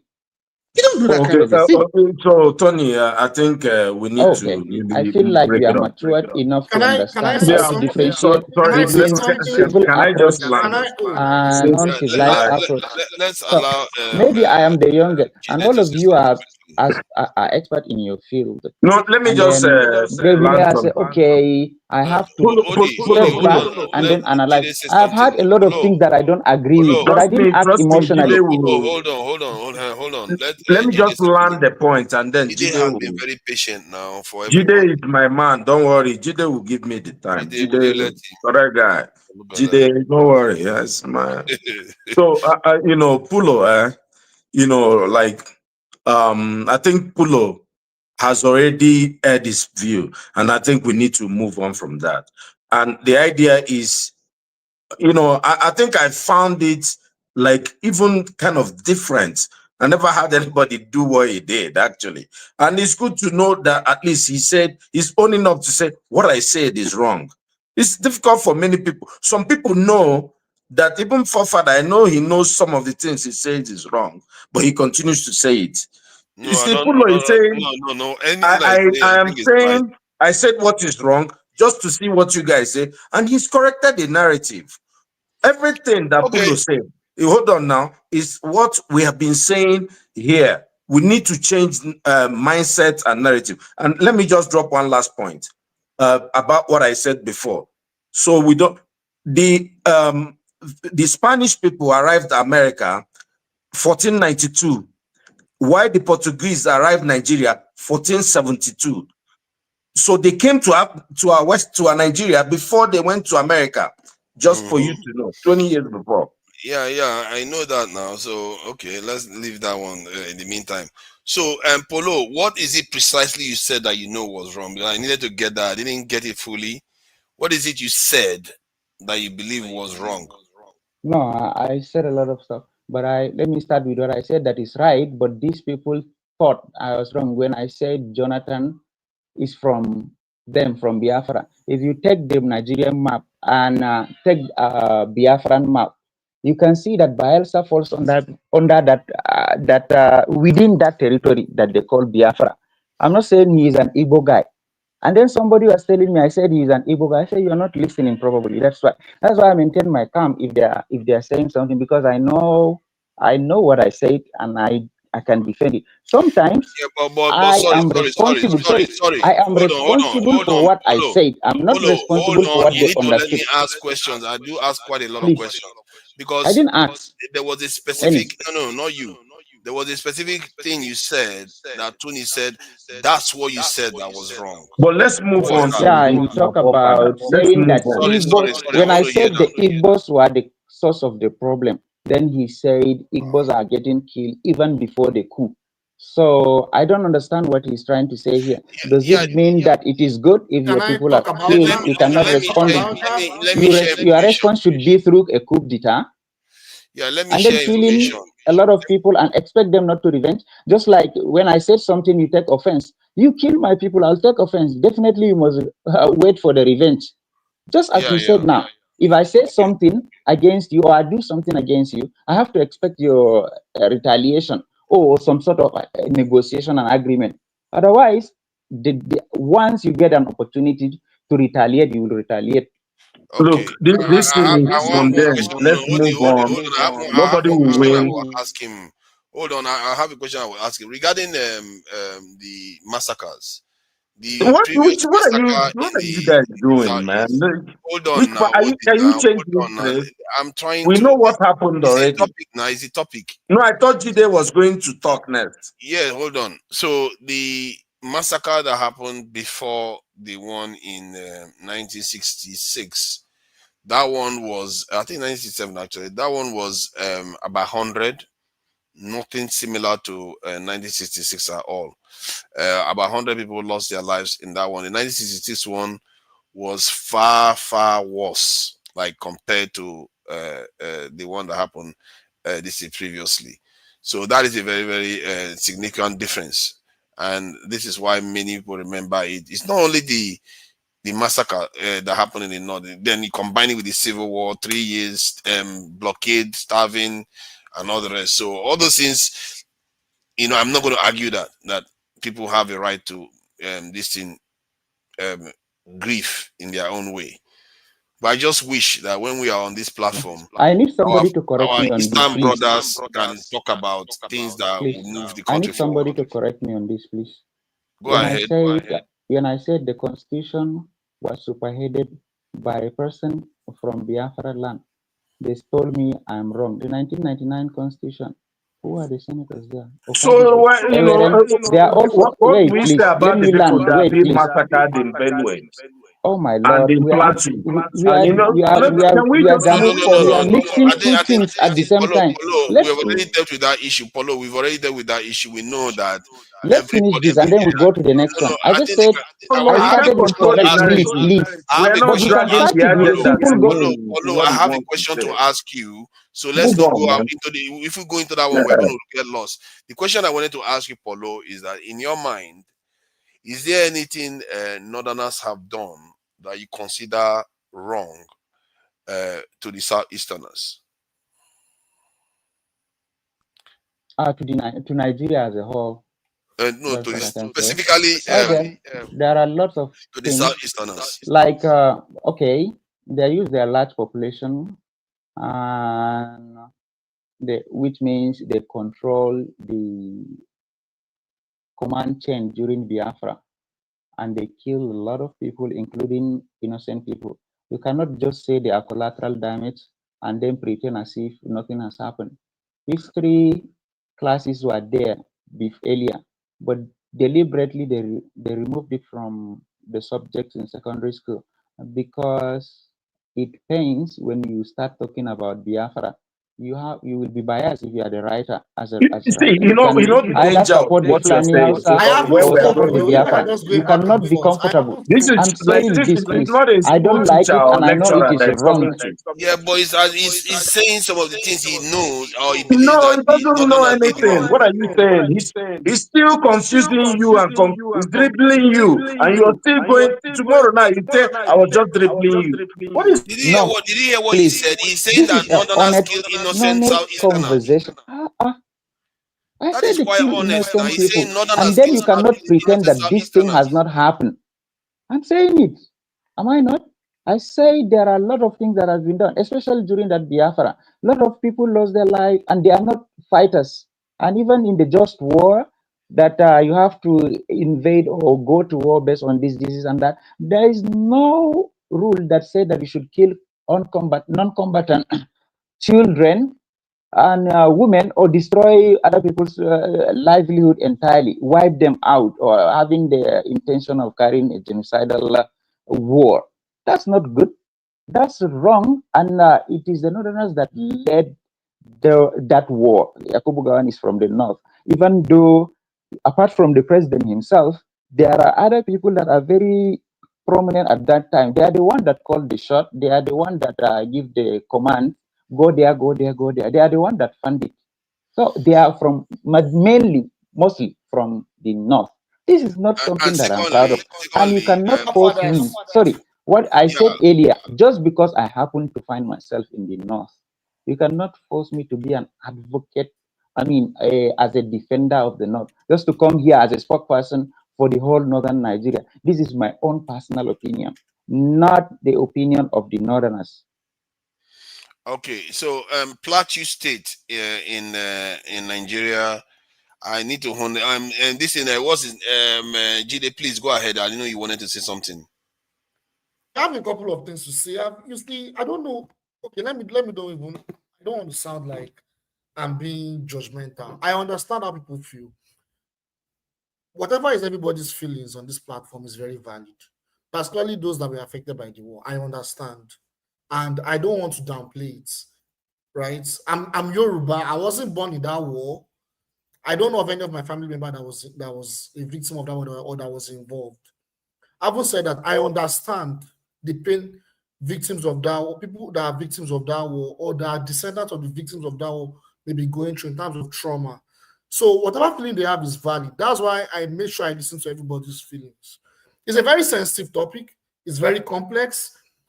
But I'll be coming from a completely different perspective about the Biafra war. Like I said, that a lot of us do not talk about, or maybe we mention bits and pieces of it, but we still do not recognize it.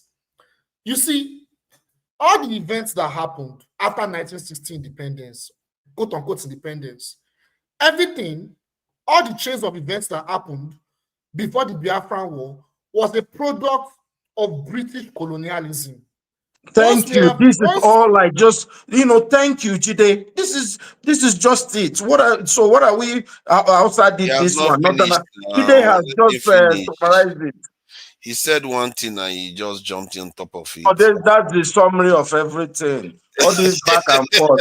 Northerners did this one. The Northerners go by their own mind to direct. This was a war between the British and the Eastern Nigeria. It was not a war between Nigeria. They just used the North and the Southwest that we have as pawns in the game. Even the North Central now. Is it not the same North Central that is being massacred? We need to know our enemies and know how to, we are not who are your enemies now? Jide hasn't said anything new. Because what did they say? Please talk about the political aspect of it. What Jide said has been mentioned in this platform before. Jide has been saying it, has been pointing us to what colonialism has done to Nigeria. But what he just said is not new, because I have also mentioned it here when Professor Moore came, and I said, after the reaction to his appearance on the platform, I had said that they asked the question, would the war have taken place? Was it avoidable? And I said that war, from my own perspective, would have still happened. Maybe not Biafra, but something else would have happened, because the way Nigeria was put together was such that all those primordial differences that we have, fears and sentiments and so on, have not been properly dealt with. Because if you look at the antecedents before independence, they were there. They were mutual suspicion. The foundation was shaky. So but we the entered into heavy-handedness of the war Please, wouldn't have been just like 1 minute that. I haven't said anything. to summarize my view, please. Just 1 minute is okay for me. Just 1 minute. I just think want to look at Jide the was political talking aspect now. of it. If you go to Biafra states, you'll find that from councillor up to governor, they are all Igbos. At least they are all Igbos. So if the state has failed because the federal allocation is not given to them, No, stop dishing out what Stop why saying can't what we is blame false. our leaders for that? No, If you are no, getting the the vice allocation, president of which you should Biafra have was used to not better your Igbo. state, but you still didn't use it just because you don't have the Just give him political the will, answer and you to that. redirect people No, anger Pulo, you towards cannot something that continue this happened Here's the motive. answer. when Here's you the are answer not to born that. and I was not born. Pulo, there's please, can I something talk? called exclusive list in Nigeria. Okay, it's like 60 something. They've thought out a little bit where you have some that's coming off, going to a concurrent list. In that exclusive list, it's the federal government that has the prerogative, right? Including, say, you want to open a WAF, you want to drill for oil. There are a lot of things that the states cannot do. That's the federal government. That's including security to protect who comes and goes from your area, who's armed. Can I or who drives the continue? cattle. So, but That still didn't solve the problem. I haven't said anything. So does it mean that we all, both ask, okay, does it mean that a Yoruba let's do by time, because if you're delaying Jide's turn to finish, then it's actually me yielding the time. Yeah, because yeah. after Jide, then it's me. Let's go, Pulo, hold your peace and get on the video. Try to obey the rules of the platform. All right, let's go. Thank you. Let me continue what I'm saying. So I'm not the one that has been interrupting, sir. Sorry. I'm saying you should be on camera. Here, you have to be on camera when you're talking. But if you have, But you don't have to interrupt when people are talking. You have been the one interrupting when I was talking. So you are not following me as well. It looks like Polo is beginning to join the Rofo crowd. Polo, I thought you were a gentleman there. Polo is beginning to join the Rofo crowd. For Godfather is true now. If the man is not, you have to remove him. If I turn off my video, you remove him now. Polo, put your camera on. They are beginning to try to pick on you now. You see all these underhanded attacks. You see now his camera is not underhanded attack. This is it not the rule? Yeah, it's the rule, to be fair, but you know, when you choose to remember it, is what I'm just talking about. Okay, yeah, Jide, please go on. I only said one sentence. Okay. One sentence. The moment Jide say one sentence, everybody jumps in. People are very emotional about it, and I understand. That's why I'm not. I understand. Yeah, of so course. The thing is, we need to understand that the divide and rule strategy they use in Nigeria and the military, which is a proxy of the British, this culminated into what happened in 1967, from the 1960 school up until the war. So when we know that background, that's understandable. So now there's something I want to talk about. You see, this division that we have, it has a larger consequence. I know providers have emphasized on it sometimes, but we need to understand this consequence in a larger scale. The more this division continues, this ethno-religious division, the more it continues, we are moving towards a genocidal zone. That's a fact. Because the way societies and civilizations think is when it comes to their survival, they unite. They unite. Look at what happened. We are here in the US. We know the history of the US. We need to, you see, when we talk about imperialism, Western imperialism, it's not just Nigeria. They did it in so many parts of the world. What do we think caused the death of Native Americans in North America? They'll come and tell you it is starvation or it is disease that Europeans brought. It was intertribal war. Intertribal war. That was what caused this. I don't know, someone was there earlier talking about how we need to, instead of us to negotiate, we should fight each other. Let's go and look at the beaver wars from 1600 to 1700. Go and look at the beaver wars. Go and look at how the West, how they use the Native Americans to fight each other. That was how they committed genocide on the Native Americans. Go and look at the Indian, what are they calling it? The Indian-French War of 1754. Let's go and look at it. This was how they committed genocide. We are here in America. Which Native American are we seeing? This is their land. You think British carry gun and went to kill all of them? It was a tribal war. We need to grow up. You see, the way things are going in Nigeria is going to be, if nothing is being done radically, in fact, it's going to be out of control. We need to really stop these divisions, these ethno-religious divisions. We need to grow up because what is coming ahead of us is going to be damning. It's going to be very, very damning. You understand? Like, I don't understand. The people that we should blame for this war should not be, is it Yoruba or is it Igbo? Is it the Northerners? It is simply our elites. Our elites betrayed us. The military and the so-called political elites, all these men they call for founding fathers, they were the ones that betrayed us from the start. Kwame Nkrumah, make sure he convinced them they should join the Pan-African anti-imperialist movement. They never joined. They never joined. Awolowo and co. They never joined. They went to negotiate with the British. And the British played them. The military, they were for their own interest. All of them. They were for their own interest. We're talking about the Biafra war. See, if I'm going to talk about the Biafra, let's even go back to history.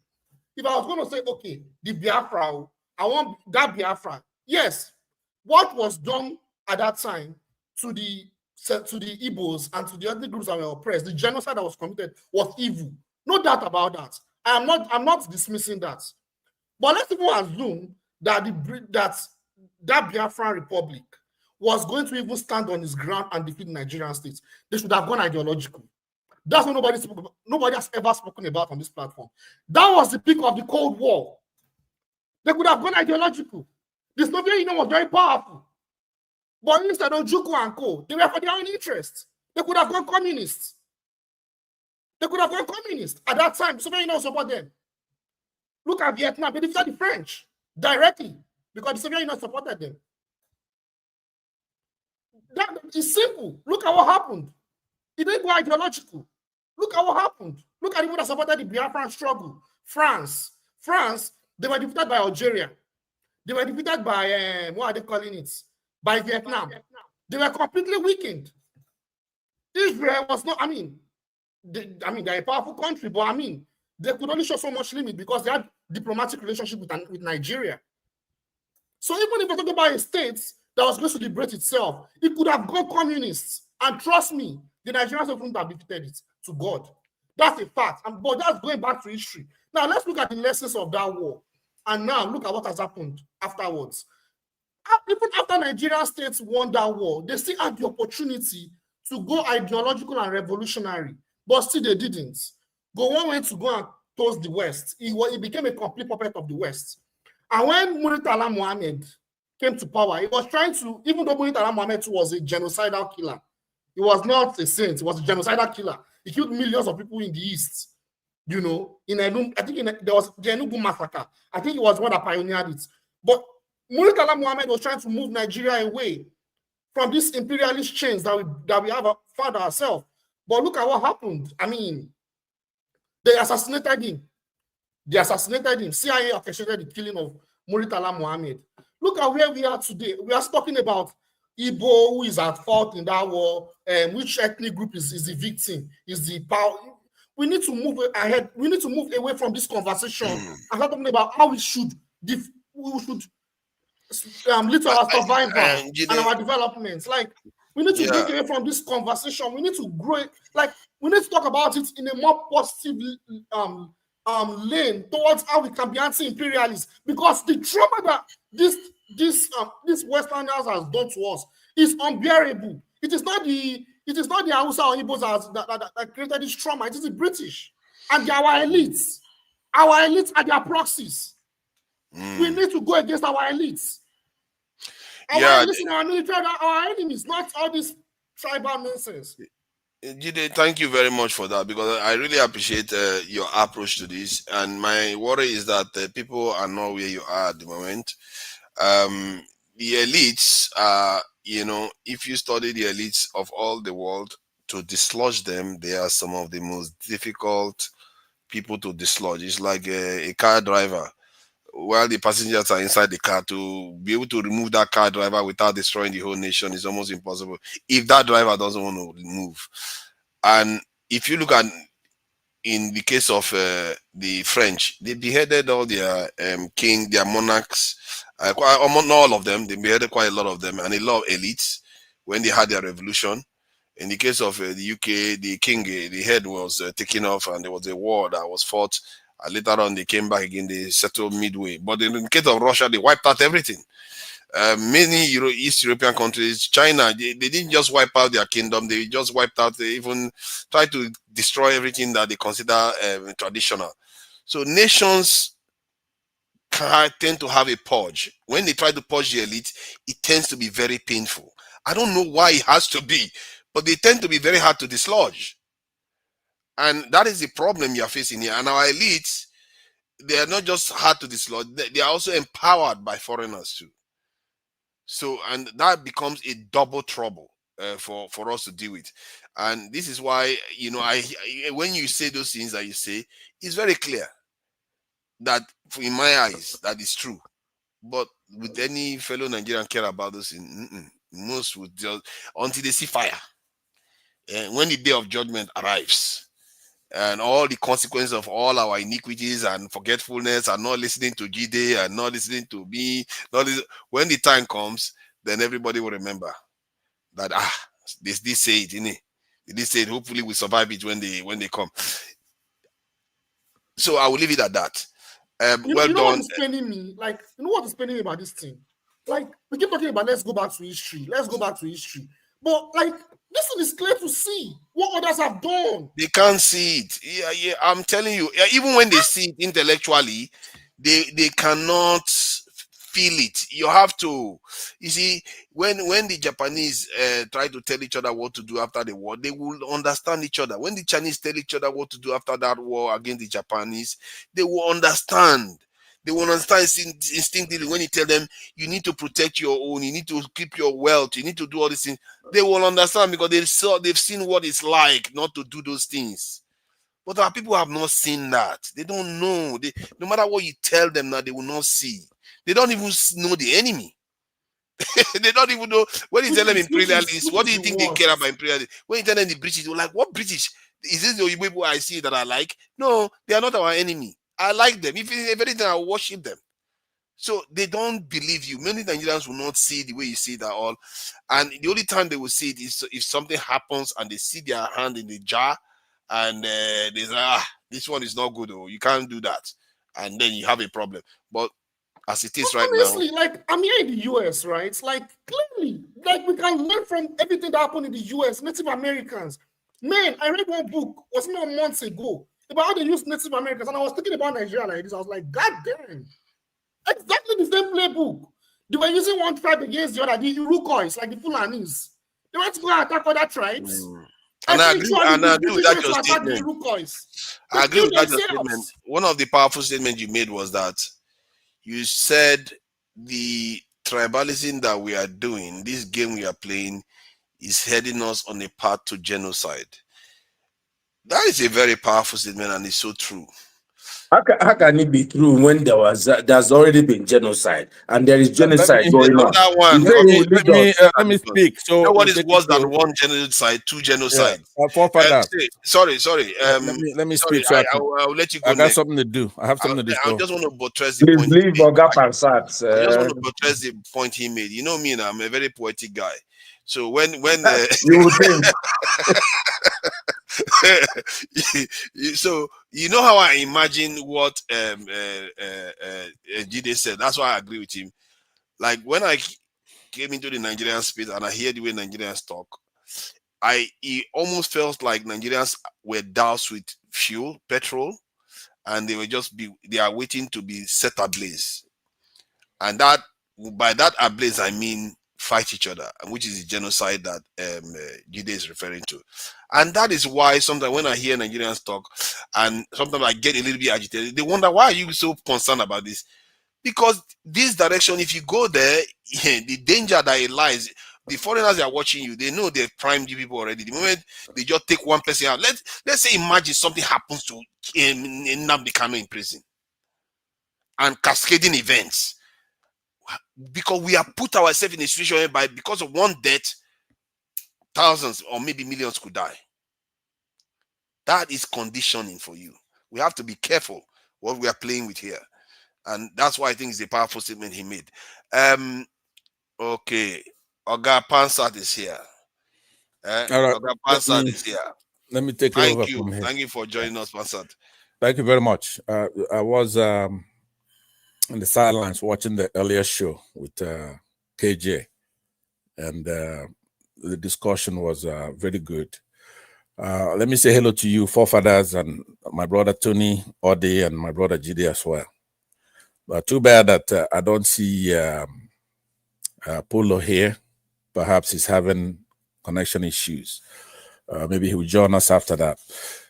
You know, this Polo guy here is quite a character.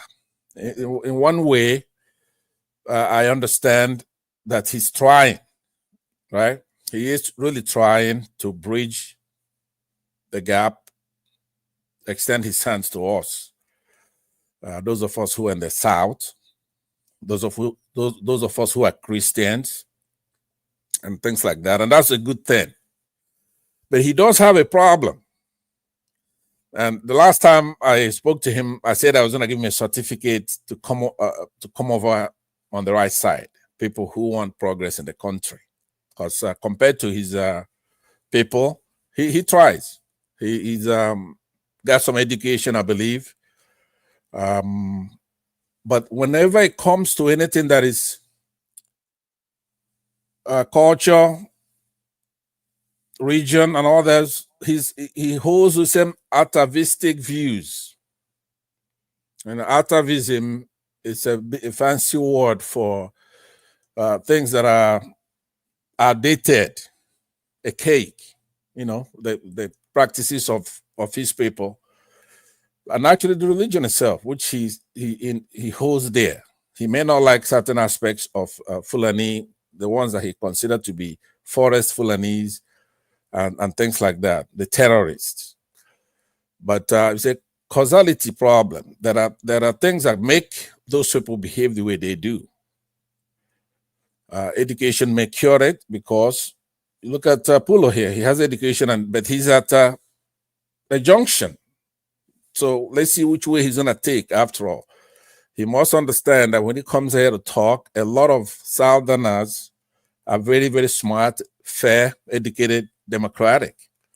So it's easy to see through him. But I've looked at him, I've looked at his soul. I believe that the issue he has is where he was born and the practices that they have there. In his mind, everybody has the same problem. You're born there, you didn't choose it, that's what comes with it, right? Fine. I like that. But he needs to condemn, if not apologize. Now, if it's me, if I'm from the North, I'll do a lot of apologies. But at the minimum, he needs to condemn the things that are evil and embrace the things that are good. That's not tribal. Like when he comes here, he's talking about Southeasterners. Now, I was going to ask him some questions. I don't know. He shows up, but he doesn't want to obey the rules of a platform. If I'm from his people, if I come on a platform like this, it's like me. If I go to a northern platform, I'm gonna try to obey all the rules. I'm gonna try to be a good ambassador. I'm not gonna want them to admonish me and do this, because we really should encourage people like Pulo to come and talk and be sincere, so we could build the country. I'm sorry. I've been on this platform for quite a while, but it's only today that somebody told me I'm not following the rules. And after all, even today, I was the one that is being interrupted whenever I have a chance to speak. And then the person that interrupted me is the one that is trying to platform me. He doesn't even want my view. He is acting like a custodian of the truth, that I must follow his own opinion. I could not express my own opinion, even if it is against what he wants. It is the only thing I protested, and then I start I haven't found any fault with your opinion. You are interrupting people, and you are still. No, hold on. I have not found any fault. I'm not a spokesperson. I said it earlier. I'm not a spokesperson for the I think we have a connection issue. I'm just an individual. Yeah, I think he's delayed a little bit, but I have not found any problem with his opinion or whatsoever here. You're allowed to express your opinion. I'm saying that one of the rules, maybe you don't know, apparently you don't know, on this particular show, you're supposed to be on video. You're supposed to show your face in order to be allowed in. That's the only thing I'm complaining about. Your opinions to me are in order. You're wrong a lot. But I like the spirit that you have, which is to discuss everything. I urged you the last time to condemn, not necessarily to apologize, even though you should apologize for what your people did. At least you didn't do it. But when you look back with what you know so far, it is wrong. I already said I'm not a spokesperson of the Fulanis. No, that's what I mean. Just because I happen to be a Fulani, why would I condemn it? Let me tell you why. You hold me accountable for something that has been done without my consent? Let me tell you why you have to condemn. Condemnation is not based as an actor. You could be a neutral party and you look at something and you condemn whatever is wrong, right? That doesn't mean that it's your fault. Like me, if I look at the Nicaragua conflict, I could condemn what's being done to the Contras. If I look at what's happening in Gaza, I could condemn Israel and say, you know what? That's genocide. I'm condemning you for doing that. I could look at the October 7th and say, you know what? I condemn what Hamas did. Episodically, I could use good judgment to make a call. Answer, Right? that point has been well Sorry, made. but you are not. Sorry, but Okay. you are not connected with all those sites in any way. I'm connected with the Fulanis, and many a times I join this kind of platform, whether it's on TikTok or YouTube or like this one, just because by seeing my name Pullo, they assume I'm a Fulani, they assume I'm a Muslim. All these assumptions are made already before I even start. So No, that's not whoever true. I'm talking Let to, me take my time back. Please, But hold on, Polo. let me nail what you just said down, Pansad. But Polo, just because you are associated to a tribe doesn't mean you cannot condemn something that is wrong. It doesn't even matter whether it's to an external group, even if it was within your community. If something is wrong, you condemn it. It doesn't exactly my matter point. what direction it But is. what I'm is exactly my point. What I'm saying is that I'm not the spokesperson. Why should I be held responsible for a terrorist act that They are is not being holding you carried out responsible. They are to saying another you as person? a person should have I an will opinion and condemn it condemn 100. such a thing. We even had a show. I condemned everything. Do you know the kind of backlash I faced at home? Okay. I was like, I am a betrayer. I should be Yeah. defending my community by all means, but I went against my community. I'm Exactly. just giving That's all what I said, the. right? I'm just That's what condemning I it. Why said. will I I do gave that? you, I I gave you even that invited credit. them to join and say the right thing. They refused to join. Exactly. Even though you say what I want to hear, please mute him now. Let me. Invite them, let them come because they Yeah. should be able to engage in conversation. After Now, all, by we the are way, stuck in this country together. that's very important. Now, you see what he just said. That's why I gave him credit earlier, right? Much earlier. First thing I did was to give him credit for that. The spirit that he comes to join us is the spirit that we need to progressive. Yeah. But like I said, it's a conundrum. I cannot really figure him out completely because even though he just said that in general he's okay, but specifically he's not, right? When he's talking in general terms, I could hardly disagree with him. But when he begins to narrow down to specifics, then he's way off there. He's almost a jihadist when he's talking about specifics, especially when it comes to the Southeast. But let me go on to what I want to talk about. Listen to me. I want you in final admonition to you, Pullo. Even if you are a good guy and you say things that are right, proper, that doesn't give you any license. You're just gonna be one of the guys. You're not gonna be special. You're not gonna get a cookie for saying the right thing. I think that's one of the mistakes you make. When you make some But of I will be these, screwed in my geographical location. no, we're gonna get I them. will be Don't worry. screwed, and I have to move away from that society to say certain things And that that I'm is even saying that now. tells And I you all hope you have to know. a lot of people will not watch this. That's what I mean. Those atavistic and anachronistic religion and the cultures over there. That's what the problem is. You in order for you to find yourself somebody as moderate as you are, you're not a liberal. You're just saying the right thing, and then your life is at stake. You don't have freedom of speech, right? So that's why I'm saying to you, once you make that observation, then you have to look at everything now and say, you know what? Here I am amongst my people telling them the right thing to do, but they want to kill me for doing that. Therefore, let me see what was the cause of the war? The cause of the Nigerian Biafran war. Some have hinted at it. We were fighting, like Jide said, we were fighting the British for the resources there. It's a universal phenomenon. Congo is going through the same thing. South Africa, they may be different one way or the other, but it's the same thing. They're similar. They may not be exact, but they're similar. So they come and then they use people from the north to take those resources.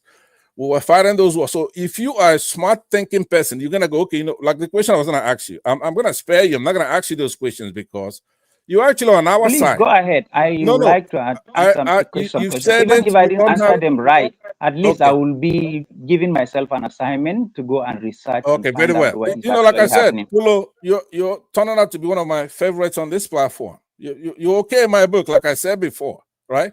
So now, knowing you don't have freedom of speech, because once somebody's afraid for their lives, you don't have freedom of speech. But here's a question I want to ask you. I'm not going to make it as hard as I was going to do it. Let's say if it's John Abba from that side or something. I'm going to do it now in a friendly way.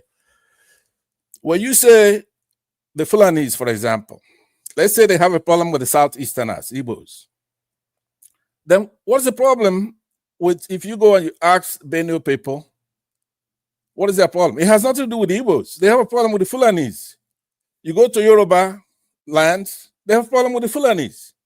You go to South, you go to Edo State, they have problem with the Fulanis. That has nothing to do with the Igbos. And it's similar problem. All of Nigeria feel that the Fulanis have an agenda to Islamize them, right? So invoking the Igbos is myopic, because you have to take a look at the totality of what everybody's complaining about. That is what mathematics is called a constant. Right? With the problems we have in Nigeria, the Igbos are a variable and the Fulanis are a constant mathematically, right? Every region in Nigeria will tell you, hold on 1 minute. Hold on, please, hold on. I'm trying to land. What I'm saying, it's not you. You have the same problem we have. Like I said, you're on our side. You're over there, you don't have a freedom of speech. That's the problem we have. So now, how are you gonna be useful going forward here? You're gonna have to be completely, brutally honest, standing for what is true and what is false. You cannot equivocate. You cannot be deceitful or have an appearance of deceit or mendaciousness. If you're principled, then you're principled, even if you lose your life doing it. You are more important than anybody else. I hope you were there when we were having a conversation about the impending Hausa Fulani war with Dr. Damages. We had that conversation and he had my point of view.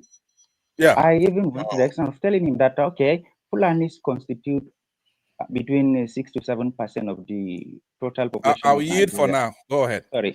Yeah, with that is 1980s phone that is ringing. He's going to. Is it? Yeah, yeah. The dial tone of the 1980s phone. Okay. What I was saying is that I told them that 6 to 7% Fulanis constitute 6 to 7% of Nigerian population, and out of that 6 to 7%, only 2% is educated and are settled and are living in the city. So I present an argument and said, okay, could you imagine 2% of a nation that is more than 200 million people will manage to brainwash everybody and then hold on to the position of power? Does it mean that the other regions are dumb or their leaders are bad? What does that tell you? Does it mean that the Fulanis are smarter than them? They cannot, obviously, they cannot get to those positions without the backing of other Nigerians in other regions with different religion view and different political and traditional way of life. But there is someone in this region or other people in that region that are conniving with the Fulanis and then helping the Fulanis to go up. You cannot tell me that the Fulanis are using a magic wand to blindfold everybody, and then just go and get the position of power. One being said. Second, all those among the rest, if I say, let's take it maximum like 7%, 2% are educated and are settled. The rest are in their villages, like maybe 3% are also in the villages, they are settled in the villages, and the rest are the ones that are roaming, going to other sites and then causing trouble.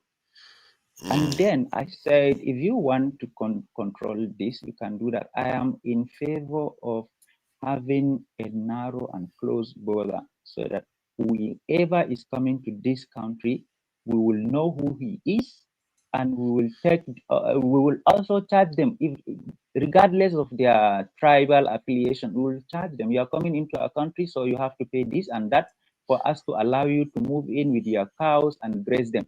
You can also be confined to a certain area only. You are a Fulani, you have commonalities with the people in the north, so restrict yourself there in the north. Don't go to the south. Make that rule. And if they are going back, charge them again. It will de-incentivize them from coming to this country. And then Nigeria will also be getting something out of them, the foreigners. And I told you that those people are the same people that are killing. And they don't care if they come. You feel like if they find somebody is a Muslim and is a Fulani, they will just jump his farm and then go and attack the non-Fulani and non-Muslim.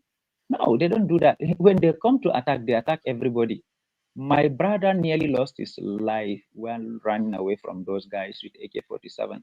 He saw them, they saw him, they know he is a Fulani, he is a Muslim. They even know his name. They call his name.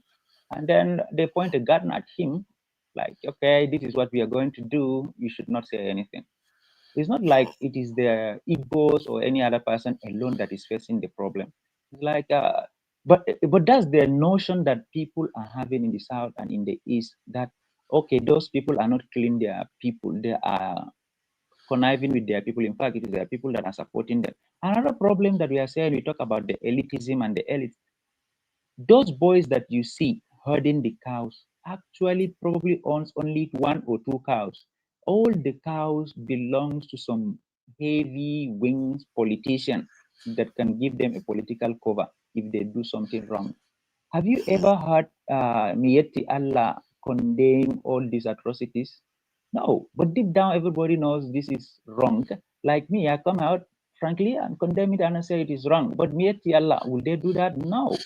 Why? Because they will lose their influence. They will lose their support that they are getting from their base. Just like Donald Trump will never condemn KKK and the IRS. Whenever gun violence happens in the United States, the Democrats keep on saying you should introduce laws that will check the mental health of the people that are wielding the gun. But the Republicans are saying no, having a weapon is our constitutional right. So Donald Trump, no matter what, no matter how ugly it is, the church, Charlottesville, whatever, no matter how bad it is, he will never condemn NRA, which probably he knows deep down what the KKK are doing to the blacks and the Jews and other people like that, and the West, I mean, white man supremacy. He knows this is wrong, but he cannot say that. Once he condemn them, he will lose his base, and he knows it. He will lose some funding. Hello, can you put your camera on? They are busy. They are beginning to make a lot of noise about the camera, and we are going to be rounding up after Pulo. All right. Okay. Yeah. Let me just round up by saying this. I, as an individual, will come out and condemn this thing, but I hold no political. I hold no significant attention or significant role in the entire scheme of the thing. So I can condemn it alone. But if we can get the big wings to condemn their people when they do something wrong, like the leader of Miyetti Allah, if he says he condemn it, it will actually have some meaning. Unlike me, as a private, isolated individual whose view are anathema to my people. It starts from individuals, then it gets to the top. The Miyetti Allah is made up of individuals. So when personally, if somebody asks me to condemn something that I believe is wrong, I would say I condemn it. Okay. Did what do you call him? Bola Tinubu condemning what Gani Adams has done and has been doing. Now it is his base. He is the president, and he knows he has some support there. What I'm saying is not like the individual could not be saying this. I'm not alone. There are lots of people that could be saying this, similar, having my opinion, similar opinion, but they are nothing compared to the leaders. It is the leaders. It is not that they don't know this is wrong. Is that they keep quiet. By that, you cannot say they support it or they deny it. Whatever you say, they will say no. They will be pleasing their gullible ones. If they keep quiet in the front of wrongdoing, in the presence of wrongdoing, they are complicit. So you can't. Yes, just like any other politician that will not condemn his people. That's what I said. It is not that they don't know it is right or wrong. Yes, all of them are complicit. I gave you the example with the what do you call it? Let me ask you something. Hold on. The advanced democracy. Do you condemn what Israel is doing to Hamas? Do you condemn that? I do. Yes, I do. You do, right? Yes. You're not representing Israel. You're not representing anybody. It's just you condemn evil stuff. You condemn it, right? Sorry. It's not partisan, right? Sorry. I want you to understand. I believe that if you do understand, we don't have any people problem. with large audience are condemning it. But what stopped? Nothing. No, Nothing but changes. Even America set red line, 2 red lines. They crossed it. Nothing happened. Listen. So, I'm trying to. what would my opinion contribute to that? Condemnation doesn't necessarily require action. It just requires your action of condemning it. Because when you condemn it, you've made your position What's the clear. point if it will not change anything? Because you made your own position clear. Exactly, it's just changed something. That person that is standing in front of you have just seen that you now are on their side on this matter. Because if you are not on their side, you will say, no, I don't condemn it. I'm okay with that. So, but if you condemn it, it makes it clear that you are on their side. Then the conversation can move forward to, okay, how do we get the big wigs and people in offices to actually take our position? You see what I mean? Yeah, so let me take my time back. But let me refer you back to what you just said just minutes ago, that it is very impossible to remove a driver in the car that he doesn't want to give up while the passengers are inside. Hold on. If that is your view, then you understand how difficult it is to make these people change their mind. He has a connection issue. I know that, but let me take my time back because there's another point I wanted to make to Polo. Yeah, when you finish, we'll close out. We'll close out because it's weekday after all. We forget all this. It's a weekday. That's true. Polo, we're having a lot of conversations simultaneously. And I don't think it's fair to you because it's going to be limiting you to be defensive, talking about the Fulani issue all the time. I believe you have a lot more to offer than the Nigerian tribal issue. Yep. When I talk on a platform, I don't talk tribal. We're talking anthropology. Now, a part of anthropology is tribalism and religion. It's the mission of people. Where do they come from and what is their mission? Like, say, to Nigeria. Where the Igbos come from? Who are the Igbos? What is their religion? What is their culture? The same applies to every Nigerian tribe. One of the advice I will give you, without being condescending, I believe that you have a lot to offer because you went to school, you are social media savvy, and you want the same thing we want, which is a progressive Nigeria and ultimately a progressive Africa that can stand up to the West and their shenanigans.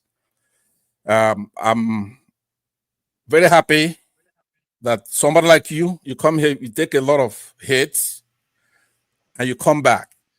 You took a lot of hit earlier, and you still come back, which means it's genuine, right? Genuine. But it doesn't mean that just because you belong in this progressive thing that you come out and you say, look, I'm a murderer, then we're just gonna take it, right? Obviously, we're still gonna thank you. You made your point. I'm quite surprised how well you are receiving Polo, given how all the other guys didn't receive him very well. So Polo, you are welcome to come in on Saturday. We tend to discuss more expansively. And invite your friends to join us because we are not, we tend to be more, self-searching. We search ourselves and discuss issues honestly the best we can. That's all we can do. Try our best to be as honest as possible instead of just calling each other names. If I just become a dishonest by playing devil advocate earlier, it's because that's what I was gonna say. You were not playing devil's advocate. Sorry. You were not playing devil's advocate. Please. Let me say, you are not the one that said it. That's your own perception. No, but look, a devil's advocate. Now, listen, here's the difference. Oh, look at that. You see how they are fighting now. 1 minute. Let me make this is what was happening. Interruption. You are interrupting me when I was trying to round up. Please give me 1 minute to complete my statement. Please. Listen to me. 1 minute. I'm talking. Please. Let me finish my statement. Please. Let me. Peace and unity. Forefathers, playing a devil's advocate is different from playing the devil, right? When you're playing a devil's advocate, listen to me. When you're playing a devil's advocate, but do you know the concept of devil advocate? How it comes by? Do you know the history where it comes from? You don't know how it comes about. If you know how it comes about, you will not be arguing against it. No, let me tell you. I cannot just sit and listen to you saying that. There's a Your movie truth called The is Devil's the truth that Advocate. should be held. I cannot just sit and wait and listen to your own opinion and then feel like It's it not is my it opinion. is I'm the telling you truth. the fact. Okay, No, it's your own opinion. Sorry. Let me just have 1 minute to round up everything that I said in just 1 minute. Please, you will have your chance and say When you whatever you ask want, for please. Okay, 1,000, I'm 1 gonna minute, time it now. 1 minute. 1,000 I'm gonna minutes. time Every time everybody you're for 1 asking for minute. 1 minute, if you ask for it 1,000 times, No, that's I 1,000 didn't. minutes. He is the one that asked me. If I finish my 1 minute, the follow-up question will be the one that will drag me further. I don't mean to take much time. It is the follow-up question that takes me over. So please, what I'm trying to say here is, if somebody is saying that you should be honest and truthful, and you still believe somebody that is preaching that President Muhammadu Buhari is a fake president because he is taking, he has died and somebody has put on his seat as his substitute. What kind of person are you? Are you believing in somebody that's telling the truth? What kind of truth is that? Okay, let me. And then somebody that is still saying, calling everybody zoo. How do you expect to have a clear conversation with you? Now you call me Pullo, I call you your name. But when you start calling me an animal, what will I start? My defense mechanism will come into play and will not have a fruitful conversation, honestly. And then if I said what I said, I'm responsible for what I say. I'm not responsible for what you understood. And I'm not saying all right, thank you. Let me tell you what a devil's negative against anybody. Are you? Is your 1 minute the same as ours? Yeah, the 1 minute is elapsed. Yeah, let me tell him what a devil's advocate means: advocating for an opposing or unpopular viewpoint, not necessarily because you believe it, but to explore all sides of a situation and make sure it's thoroughly examined. In essence, when you do a devil's advocate, you actually be getting on the other side, right? If you want to do a devil's advocate for Biafra, you're gonna be for Biafrans, and you're gonna say things that are positive for Biafrans. That is playing a devil's advocate. Now, playing the devil is to actually oh God, no, but it's true. It's to then go ahead and beat down on the Biafrans. When you're doing that, you're not trying to give an opposing view or to advance it. That's the difference. Now, what I want to I hope he understood what the difference, right there. What that there's a movie called The Devil's Advocate. I want him to go and watch that movie.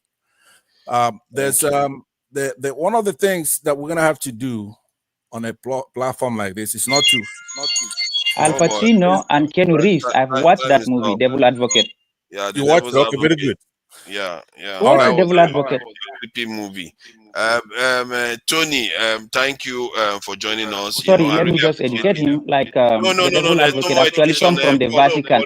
A Catholic introduced it. Okay. You see, we have what they call it, philosophy Sunday. We can discuss all this stuff. Tony, 1 minute. Can you I have to appreciate the submission that Tony has been making. He's been giving us some very, very insightful I made Tony good. Tony came in here as a bad guy, but I made him good. He's now my brother again. Tony, you gotta give me credit. You gotta give me credit for it. You made him good. You made Tony good. So I really appreciate Pansa, thank you for making. Pansa, thank you for making me good. You are the elder here. Okay, 1 minute. Pansa, thank you for making me good. Yeah, Pansa, thank you for making me good. You are the elder here. The only problem I have with you is sometimes you speak with quite a lot of wisdom and we listen. And sometimes, you want to pull punches, but it's okay. It's always refreshing to see you.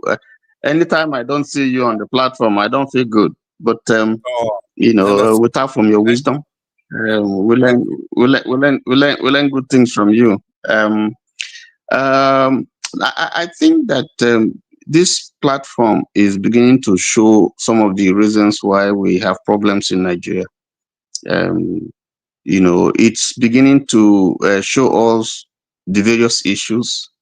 And I think what we need to do is, from all these basketballs that we're getting, we need to learn from them and see that the only way we can pull together as one is to hear each other out, is to disabuse our minds of, all this religious provincialism, ethnic chauvinism, and knowing that if we want a nation that is good for all, those things can't advance those interests for us.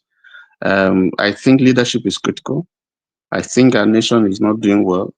I think our leaders know that. And I think the only thing they lack is the political will to actually tackle those things in a way that will augur well for all sections of the country, no matter where you come from. And I believe that Nigeria is going to be a great nation if we can deal with those issues, because everything that the nation needs, God has given to us. The only place where we fail is to be able to utilize those things in a way and manner that will prosper our country and our people. And I think that's the critical issue. Thank you. Thank you. Thank you. That's well-rounded. You could easily be a governor of Lagos. It's just you can't make it. I don't think so. Will look, I even make that speech. Odi, please go ahead. What do you? 1 minute, please. Closing statement. Then we round up. Odi, would you yield me your 1 minute? Why? I'll yield you my 1 minute. Hey God, is there nothing you are not going to give password? No, I'm just kidding. I thought I would make him mad, but go ahead. Yeah, exactly. They give you everything for free. I'm very, I'm a cheerful giver. Anyway, I think finally we are all coming to, we're merging our views and opinions. We're not enemies. I remember when Tony came on the show, my opinion was very divergent from his. What we want is a good country. We're like people in exile. And most of us, we want to go home, but we can't, because our country is destroyed by greed and by people who are unpatriotic. At the top of the chain, there are no tribes. They're just puppets who are being manipulated by people that we don't know, people that don't love us, people who are there to further their own interests. But most of us fail to realize that. Let's continue to spread this message, talk on this platform. What we want is a good country. And we know the truth. Only the truth will set us free. Thank you. Whether we agree or we don't. Thank you. I think that statement, I know it has been said in so many gatherings. Only the truth will set you free. I don't know whether it was in the Bible, but it's a good message. And I hope all the viewers, well-wishers, Nigerians all over the world have a great week. And the week is ending soon. So you're going to be having Dr. Damages come on Saturday, and I hope you all have a good day today. And the people and everyone that wants to celebrate the Biafran this in celebration, they can celebrate it peacefully. I wouldn't call it a celebration, more of a remembrance. In short, they celebrate it the way they want to. As somebody once said, I can't tell them how to feel about it. But I just hope that we try to learn really good lessons from the past and, find a way to channel it to one way or the other, get this country off its backside, and so that we can actually have a country that we can return to, instead of us, staying overseas in a foreign man's land, a land that other people built. And that's all we can wish for our people, isn't it? And our children. Thank you all for joining me, and I really appreciate. By the way, forefathers, before Yes. you started this show, on the previous show, you said, "What's all this hoopla about?" That Pulo didn't say anything. That God, you want to start another no, one? I just want to. I wanted to make a point so that you we are closing. You are should just interrupted my apologize. closing You should statement. apologize for that because Pulo then came here to tell you that he played the devil's advocate and he said something that was wrong. Passad, and everybody that I offended, accept my apology for thinking that Polo did nothing wrong. Because Polo has come here and acknowledged that he actually did nothing wrong, the rotten man. He did something wrong clearly. He came and offended people, played the devil, according to Passat, not the advocate, but the devil. So I apologize for that. Thank you all for joining us. Until next time, we're going to catch you again. Bye.